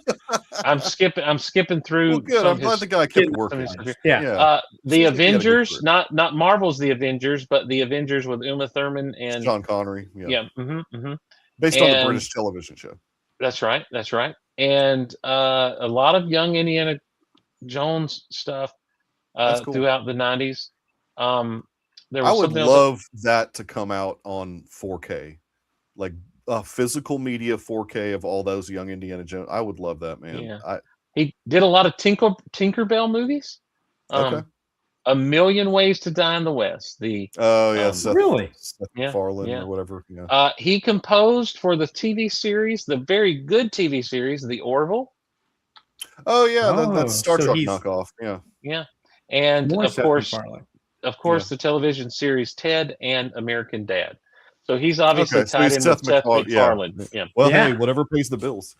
Seth probably was a big Shadows of the Empire fan, probably, or young Indiana Jones fan. Yeah, Brought him I would over. love to think that about him, but he's a big Trekker. I would Yeah. love to. Yeah, he loves the Star Trek. Not that there's anything wrong with that. Wrath of Khan, one of the best movies ever made. Come Real on, quick man. before we go into Come on, man. the one last topic I wanted to talk Come on. about. I'm looking at Steve's screen and I'm seeing Frankenberry, Count Chocula, Yeah. and I forget the ghost name. That'd be Blueberry? Blueberry. Yeah, Blueberry, yeah. So you ordered those. I remember you talking about that on your show that you were going to order those and get them. It looks like you got them. I'm really excited. I've got to open my Tony the Tiger. I've got a little shelf, a tiny little shelf that's going to be cereal mascots because they've got Fred and Barney from Pebbles Okay. that are available for pre-order right now as well. That I'm hoping to get one of these Do I days. have So any cereal? You gonna get a mascots? Captain Oh, Crunch? they haven't put one out yet. But So if who's they making do, these? Is this a Funko Pop thing? this is I think Jada Toys did these. Jade is coming out with a lot of new stuff. Oh, okay, interesting. Or maybe Jada. Jack's Pacific. I've heard of that. Yeah, Let me see. I can tell you real quick. that's wild. yeah, but yeah, Jada did this, Oh, okay, okay, interesting. which they've got a lot of these of the Avengers, and they're starting to come out with some Star Wars. Are those characters. die-cast or just plastic? Yeah, yeah, They're die-cast. die-cast. Okay. Cool. Yeah. Jada Toys did the monster cereals, Okay. and I don't know if they did Tony Tiger as well. Yeah, they did Tony Tiger, and I think they may be doing Fred and Barney. But yeah, this is now they also did a Chester Cheetah, but I decided I didn't need to get into Non-breakfast food items. Yeah. I need to stick with it's a long road. well, to go down. when it comes to snacks and that sort of thing, breakfast cereal is my Star Wars. There you go. It's my first Love love. some breakfast cereal. Golly, man. So I did want to hit this, and those are gorgeous, and I love that. I can't wait to see the shelf Those when are it's all cool. put together with those. So obviously, you guys have probably all heard or seen the rumors about the new Star Wars plan. The Are new you talking plan. about the Kinberg stuff? Well, it's where they're looking at building franchise building and legacy characters, put people in bring in viewers and their target audience, and two shows a year, one movie a year, a lot of New Republic era stuff. Sure. Still going to do an animation series every year. Star Wars needs to remain special. It needs to be an event. So let's do something every year. I know exactly that. That's a little contradictory of what their I goal agree. is, but I mean, I it all agree. comes down to if they do something every year and it's good, then it works. But if they just are just putting something out there just to say they're putting something out there, I mean that kind of what they did with Mando and Grogu. I mean, it's not a bad film, but it was almost like they were afraid not to have something in theaters because it had been 7 years, and they were like, we can't wait till Starfighter. We have to put something out. Favreau, you've got 2 years. Go make this real quick. And that's just not the way it should be. I think Steve will agree, and Brent, you might. I think 3 years between did them well in the past. Don't know where it hurts. It just has to be good, though. Yeah, I mean, like that's all it comes down to. Just make it good. I think what you're looking at though with that, and I'm sorry, Brent, I see you want to talk, so I should shut up. But I think what you're looking at with that is 3 years in this culture and immediate gratification society. I think they look at it and say that won't work. We've got to have something continually out there to keep it evergreen. Yep. When really I don't know. I'm just saying, like, I agree. TikTok world we live in. Well, Yeah. okay, but I'll push back just a little bit because it's been 2 years since we've had House of the Dragon. And my anticipation was just building, and they're delivering. Same can be said for the Batman Part 2. It's been, almost 4 years? And my anticipation, once the cast announcements happened, my anticipation continues to build for that. And I don't think about the fact that there's been 4 years in between. I just am excited about what they're going to give us. I just worry, like, if they're trying to push something out on an annual basis, that it's just going to be a law of diminishing returns on the quality of it. Is that a preconceived notion, and are you going into it with that as your a self-fulfilling prophecy if you have that mindset? Possibly, but also it would be pretty impressive for them. Like, they would have already had to start something now to have it ready for 2028. Correct. And they haven't. So this annual thing that they're trying to do is just, they're just trying to blow smoke up the stockholders' butts, basically. I mean, I don't know what they're doing. And this goes back to what Steve and I are both on the same page: is, are they really going to put Starfighter out there? Is it really going to happen? That's done. That movie's in the can. Yes, that movie is coming out. They told you. They told you it's in the can. They told you it's in the can. Right. They told you it's in the can. Hey, I didn't see it. I didn't see Palpatine die, but somehow he returned. Who directed Solo? Ron Howard. Right, but that was after the movie was practically in the can under Lord and Miller. Look, this is way different than a Lord and Miller situation. This is Sean What Levy. about Rogue One? What about Rogue One? Rogue One? I mean, listen, I know, dude. Basically, he was real nice to him about Gareth letting them Edwards. take. Yeah, Garrett. He was really good about them You taking mean over. Tony from Gilroy, the savior of Star Wars? Absolutely, but what I'm saying is, it's like That's what he is. No, that's what he under likes to think he is. under Disney, Lucasfilm has been just ridiculous with the way they do things, unfortunately. Knee jerk. Until you get the big boys in the room and the grown-ups in the room, like a Favreau, like a Filoni, I think they've got that now. I think they've got I the hope right so. team in place. I hope so. But I just don't know that you're going to see something every year, and I don't know that you need to I necessarily. don't think but you need to, but I think their mentality is the short attention span mentality. Like, Mikey, the reason you can build anticipation for something after 2 years or 4 years is because, well, you know I'm what? used to that. Yeah, that's right. Exactly. Yeah, I get it. You've grown up that way. I mean, you go back, but also Gen Z, and I think that we can see that this year more than anything. Gen Z wants something different in theaters that they've never seen before, and that's why Obsession and Backrooms has done so well compared to existing IP that's been released that has not fared as well, like Supergirl and Masters of the Universe and Grogu, Mando and Grogu. None of that has fared very well financially because Gen Z wants something different. They're not just going to flock to theaters just because it says Star Wars anymore. Go ahead, Brent. I don't know if they necessarily. I can't even remember what I was going to say. It's not that they want something different, but I can't forget it. Go on. If it comes to me, it comes to me.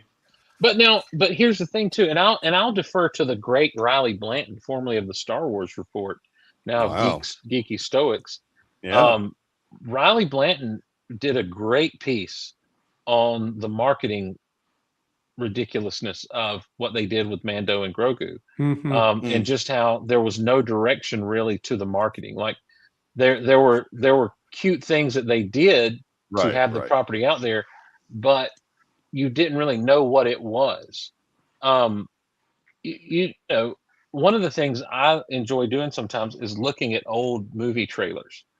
And by old, just for Brent's sake, I mean all the way back to like the 70s and 80s is about as far back as you go. But even if you go back into like the 60s and stuff, these trailers used to be like, here is the movie that's happening, and here is the plot of this movie that we want you to come see. And here's well, as time has gone on and attention spans have shortened, we get a 45-second to a minute teaser, 90-second teaser that just kind of gives you the emotional sting that you want. And then when they release the trailer, a lot of times nowadays it's just an extended a teaser. You're not getting story. You're not getting a synopsis. You're not getting to understand what's happening. You're just getting emotional moments and visual elements. Well, I hate to say this about Mando and Grogu, but it's almost because it didn't have much of a story. Well, There you go. So they really didn't have much trailer to work with there. I think Brent, do you remember what you were going to say? It kind of came back, but I think the era of the nerd driving culture is over. And I would say that I think that I've said this on another podcast. I want to see how you react to it and respond to it. Yeah. I think that Big Bang Theory being out of the zeitgeist has made the nerd fandom a little bit less desirable, and it's not in the Gen Z world. The second thing I will say is watching trailers is hard nowadays too. All of this comes into the world that we are splintered in our entertainment. And I will tell you the number of times that I've watched local news, I can count on one hand over the last 3 years. Oh, I haven't watched local news. Yeah. I haven't sat down at the television to watch a television show for appointment television in probably 5 years. What about sporting events, though? I will go to a sports bar or go to Red Zone for football because it allows me to watch multiple games at the same time. And anytime a commercial comes on, I'm looking at another. Tune out. I hear you. Well, that's fair. So I will say that what they have to do, and what Steve is saying is what they have to do for people of my, and I'm younger than you guys, but for people even younger than me, making YouTube videos, when you make an edit, they will tell you, Google will tell you, you have 3 minutes, or not even 3 minutes, sorry. For a 3-minute video, you're probably going to get somebody to watch it for 2 minutes, and you have 15 seconds to catch them. You have 15 seconds to catch them, and then they'll probably watch it for 2 minutes and then jump out on a 3-minute video. I will say, just, and I'm not necessarily disagreeing with you, but I will say that if you look at the current demographic of who's going to movie theaters, it is Gen Z more than our generation and the generation older than us. I mean, Gen Z and millennials to some extent, but even millennials not as much anymore. But Gen Z and Gen Alpha are the ones that are like going to the movies, and they're not afraid of long form content like people think they are. Like everybody thinks, oh, this is the TikTok generation. Well, I mean, these people are going like, but they're not going in the same numbers. They're not going in the same numbers that they used to. They're getting close, though. We're getting close to pre-pandemic numbers. We're getting close to pre-pandemic numbers as far as box office. And I mean, people like my daughter's age, like 16, they're going multiple times to see Obsession and Backrooms and stuff. Like they're not just going once. Like their fandom is a little bit different than us. I would still call it some type of like nerd fandom, because this is content that these are creators from YouTube, and to them, they're nerding out about these creators that they followed on YouTube going into theatrical movies and stuff like that. So their fandom's a little bit different. Right. And what I mean by the nerd culture is I mean like the superhero, the bit like what you see on, and that's true. I think you're right about that. I think that is changing. On Big Bang Theory, like the comic book, the nerd, the superhero, Star Wars, Marvel, DC, those types of things don't hold the zeitgeist for a lot of people anymore. Yeah, that's true, Alpha. No, I agree. I mean, I think that there is still a huge fandom in like the video game space for that age group. So, I mean, we've got like a Death Stranding movie that's coming out that's probably going to be huge. I mean, there are like video game movies that are somewhat taking the place of comic book movies in a way. And then so the other part too is like you have the Minecraft movie, which blew up, but that was so everybody could be part of a meme, right? So like that meme culture takes over, and there were there were a lot of people that wanted to do the chicken jockey, and it was just they would go just to do the chicken jockey and go crazy at chicken jockey to be part of that meme. Yeah. And we're getting a second movie, and it's going to be huge. I mean, you know, and Super Mario Galaxy movie just made $1 billion again. It did, so right. I mean, yeah. So I mean, I think video games have somewhat taken the spot from, but also there's always been a solid market when it comes to kid and family movies. You know, like that may not always be the most quality, but there's always been a solid market because parents love to take their kids to the movies, you know, as an easy way to kind of do something for a couple of hours, you know, especially in the summer, you know, inside. The two that you keep coming back to, Backroom and Obsession, they kind of the most recent. Yeah, they kind of have that I know they don't have the same budget as a Paranormal Activity did, but they kind of have that same that feel of like, aren't they kind of? They're almost a horror genre. They're not. I guess they'd be more like Like thrillers Blair or Witch suspense. Project. They're They're low. They're low budget. they're yeah. but they're more like, so those type of movies also always have some success, it seems like, because they kind of come out of nowhere, and you can't always do that. But Yeah. you go back to the 90s. I agree with you, Brent. I think that the superhero movie, the Star Wars, the any of these franchise movies are losing their luster with people because the price of admission is so high anymore. As far as what do I need to know to sit down and watch this movie? You have to, everyone feels like they have to come to the table with a certain Right. amount of knowledge or they're going to be lost. And then if you say, oh no, this Superman's a reboot, it's not the same one, then people are immediately turned off to that because Or they this don't is a like- standalone. right. They don't like having to be reintroduced to a character again and again and again. Yeah. There's fatigue in the market for the franchise stuff, but but it's also gone are the days. Maybe we're coming back to them with some of these creators that you just mentioned, Mikey, like that are doing things like these guys that, these YouTubers and stuff. But in the 90s, you had that independent filmmaker spirit, not just Kevin Smith, but like there were a lot of movies that cropped up and became big hits because of word of mouth, because it was something new, it was something different, it was something, that no one had really seen, or a story that was engaging. And then, there are movies that stood the test of time because they might not have done great in the box office, but everybody's seen Shawshank Redemption because it was on every time you turn on the TV for about 25 years. Yeah, and they don't have that option anymore because nobody watches cable anymore. Right. And so it's just like what Brent was saying. So, I know we're back to pre-pandemic numbers. I think We're close. We're not quite there, but we're close. I think the movie that's going to really tell the tale is going to be Spider-Man. It's going to do very well. I think it will. But I think well. that then you have to say, well, why is it going to do well? Why does Spider-Man hit when Fantastic Four did not? Why will Spider-Man hit when Superman did not hit as big? No matter what people say about Superman, and I enjoyed Superman last year, but no matter what people say about it, it did not hit as big as they hoped it would hit. No, it did not. You're right. And so why Spider-Man is, in all honesty, I think it's like Tom Holland and Zendaya. I mean, I think they are huge in a different way. And that's why you see them out there together doing this press tour, getting ready. I mean, like, they are an online couple that people are obsessed with, and that's going to help that box office explode.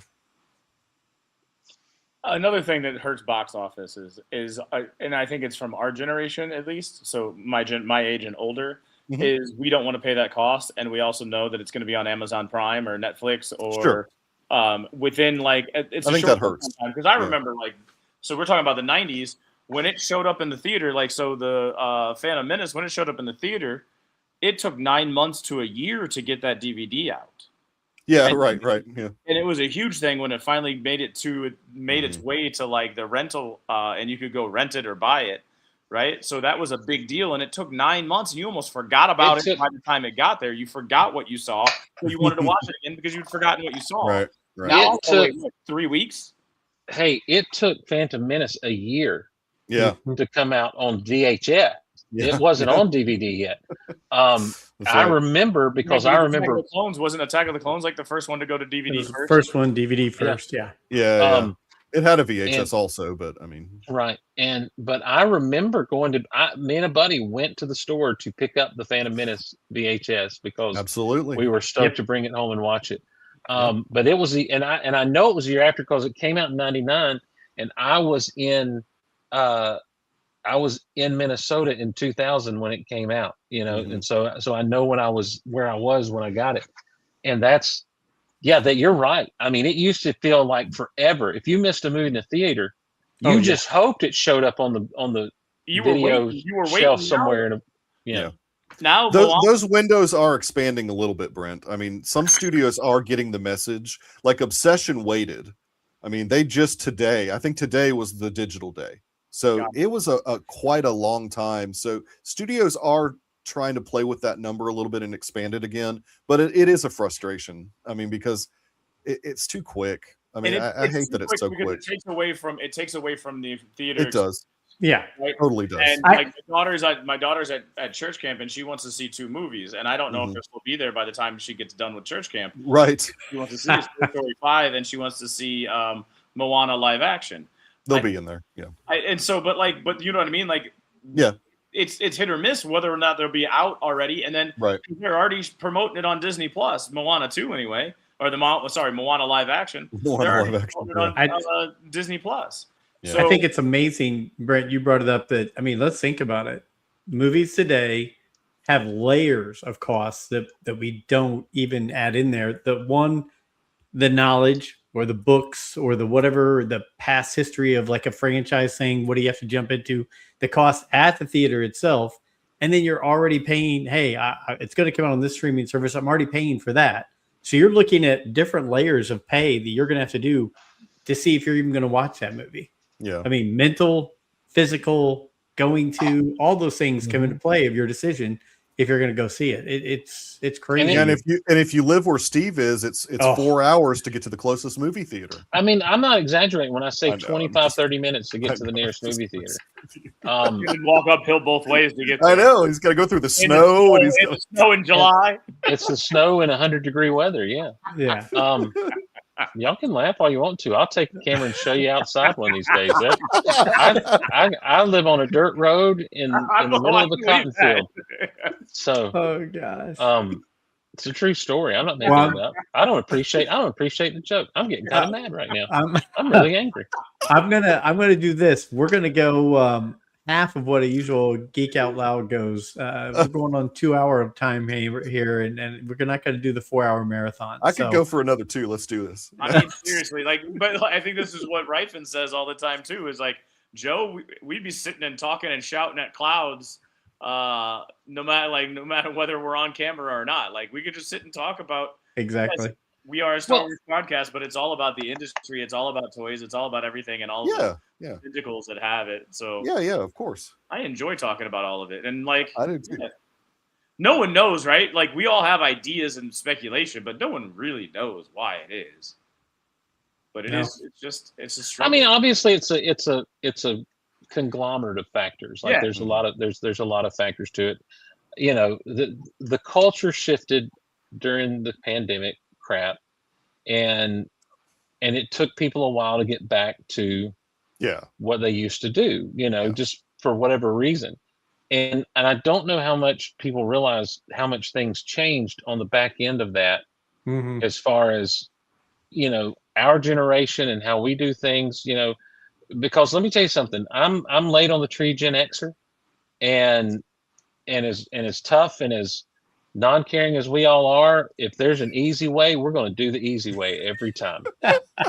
And it is easy to just click on the digital thing. We know about waiting. Yeah. Gen X knows about waiting, so we're willing to wait the extra 3 weeks to get it on digital.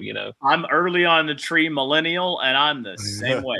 Pulled some of that Gen X from that early on the tree millennial. But that just goes to show you that like all people are different, because I love going to the theater. I mean, that's just like my mecca. Like it's just what I live for every week is going to a movie theater. I feel like I have to carve out time to be able to do that. Yeah, no, that's fair. But I absolutely, when I do carve out the time, I'm like, I need to keep coming, because I absolutely love it as well. Yeah. And I will go on the record, Dave and I have talked about it several times, D-Doc and I, a movie that is a C+. Okay. If you watch it in a theater, you're going to walk away from that theater and think it's a B. Oh, 100%. Totally agree. Watch it at home, that C+, you're going to walk away from that movie and think it's a D. Yeah, and probably never think about it again. You're right. No, you're right. Yeah, it's totally true. I want to make an appeal though to the adults in the room who are sending their children to movie theaters.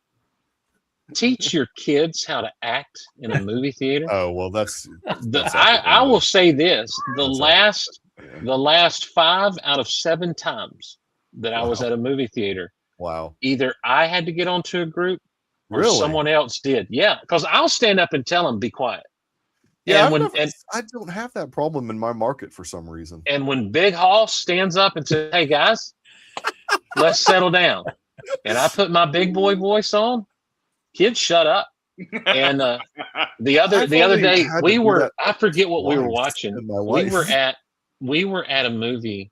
Yeah. We went to see Project Hail Mary. When we went to see Mhm. Project Hail Mary, there were some kids in the theater just acting a fool, just being Really? stupid. Oh, that's too bad. And I was literally putting my hands on the armrest to stand up, and the lady directly behind us just shut up and turned around and said, "Hey, what are you here for? We're here to watch a movie. So why don't you all be quiet or just leave?" That's awesome. And those kids are like, "Yes, ma'am. Yes, ma'am."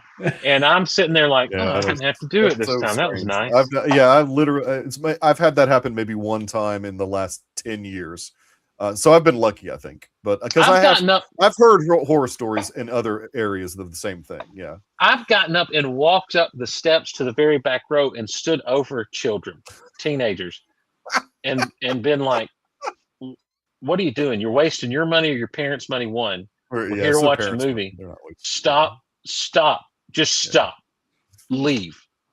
You know, I and they'll think that- stop. I think that you do have to be somewhat strategic about when you go see the movie too. Like I usually go on Thursdays when I know the fan of whatever movie I'm going to see are going to be seeing it. So it's not like, you know.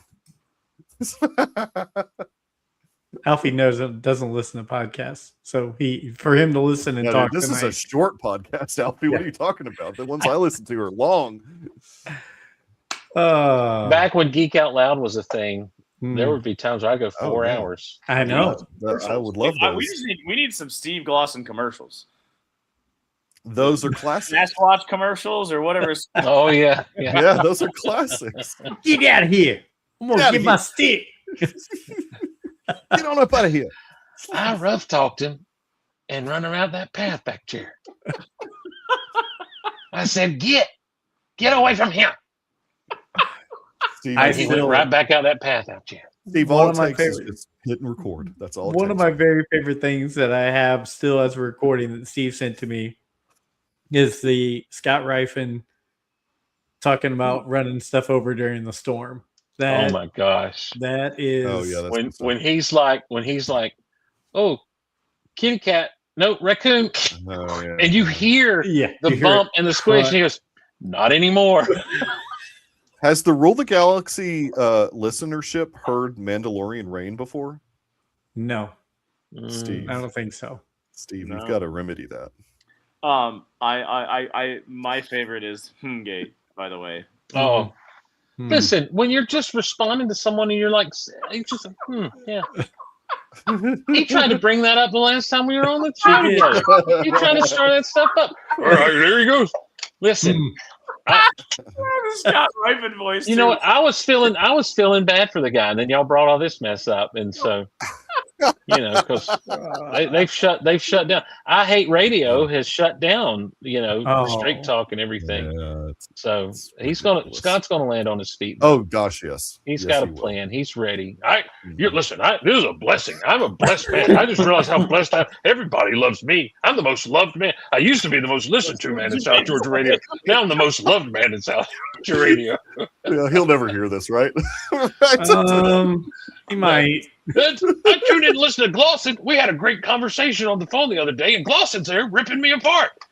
What is this about? Oh man, We've gone to the deep cuts now. we have. Well, guys, I am going to cut it short. It's a half marathon. The Dianoga. There you go. It's a deep cut. As soon as you said deep cut nip, I didn't want to. I know. I was hoping he would go there. David Yeah. Attenborough is probably the best impersonation. 100 years old, by the way. And in the He's bowels, still alive? Yeah. Oh my 100. gosh. and in the bowels of the terrifying Death Star dwells Is the this Dianoga. still alive? Attenborough, Mel Brooks, and Dick Van Dyke all, I think, Yeah, turned Mel 100. Brooks turned 100 Yeah, this he's turned week. 100. Yeah. And we're going to get Spaceballs 2 coming out next year. Mhm. Mm. Or is that this year? I don't know. It's next year, No. I think. Next year. All right, Brent, I'm gonna start with you. Close up shop. Anything you got before we break away? Anytime I get to talk to the South Georgia Mafia and or Alabama Mafia of the Star Wars Mafia, I enjoy it. It is always worth the laughs. Sitting on here is the best escape from the traditional stress world that we all live in, talking about the galaxy far, far away and other things that we are all, I mean, let's face it, we rule the galaxy that we live in. It's our world. You're just living in it.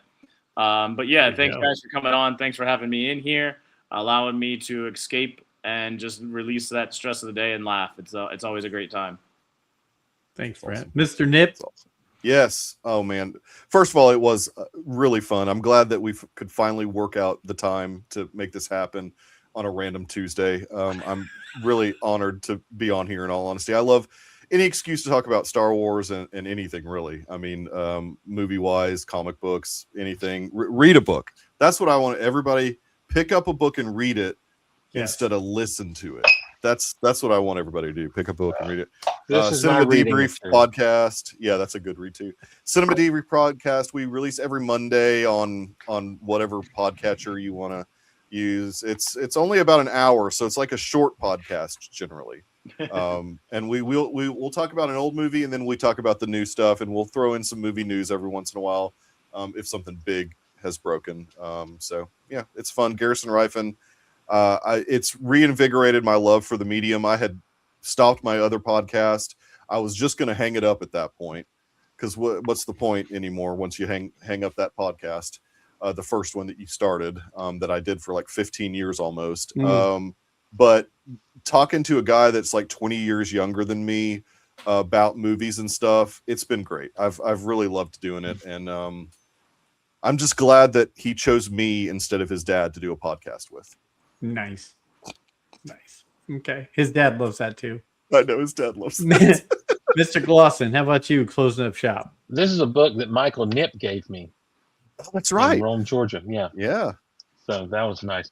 Go to Scott Rifen on YouTube and subscribe and like and make sure that you support him and his new endeavor. Yeah. We want to see him just hit the big stuff on YouTube. And I know a lot of people do Facebook. A lot of us oldies do Facebook, but go to YouTube and make sure you're subscribed over there. I think Scott's got some ideas and some plans to try to tackle something pretty big. So go support him, and I know he'd appreciate that.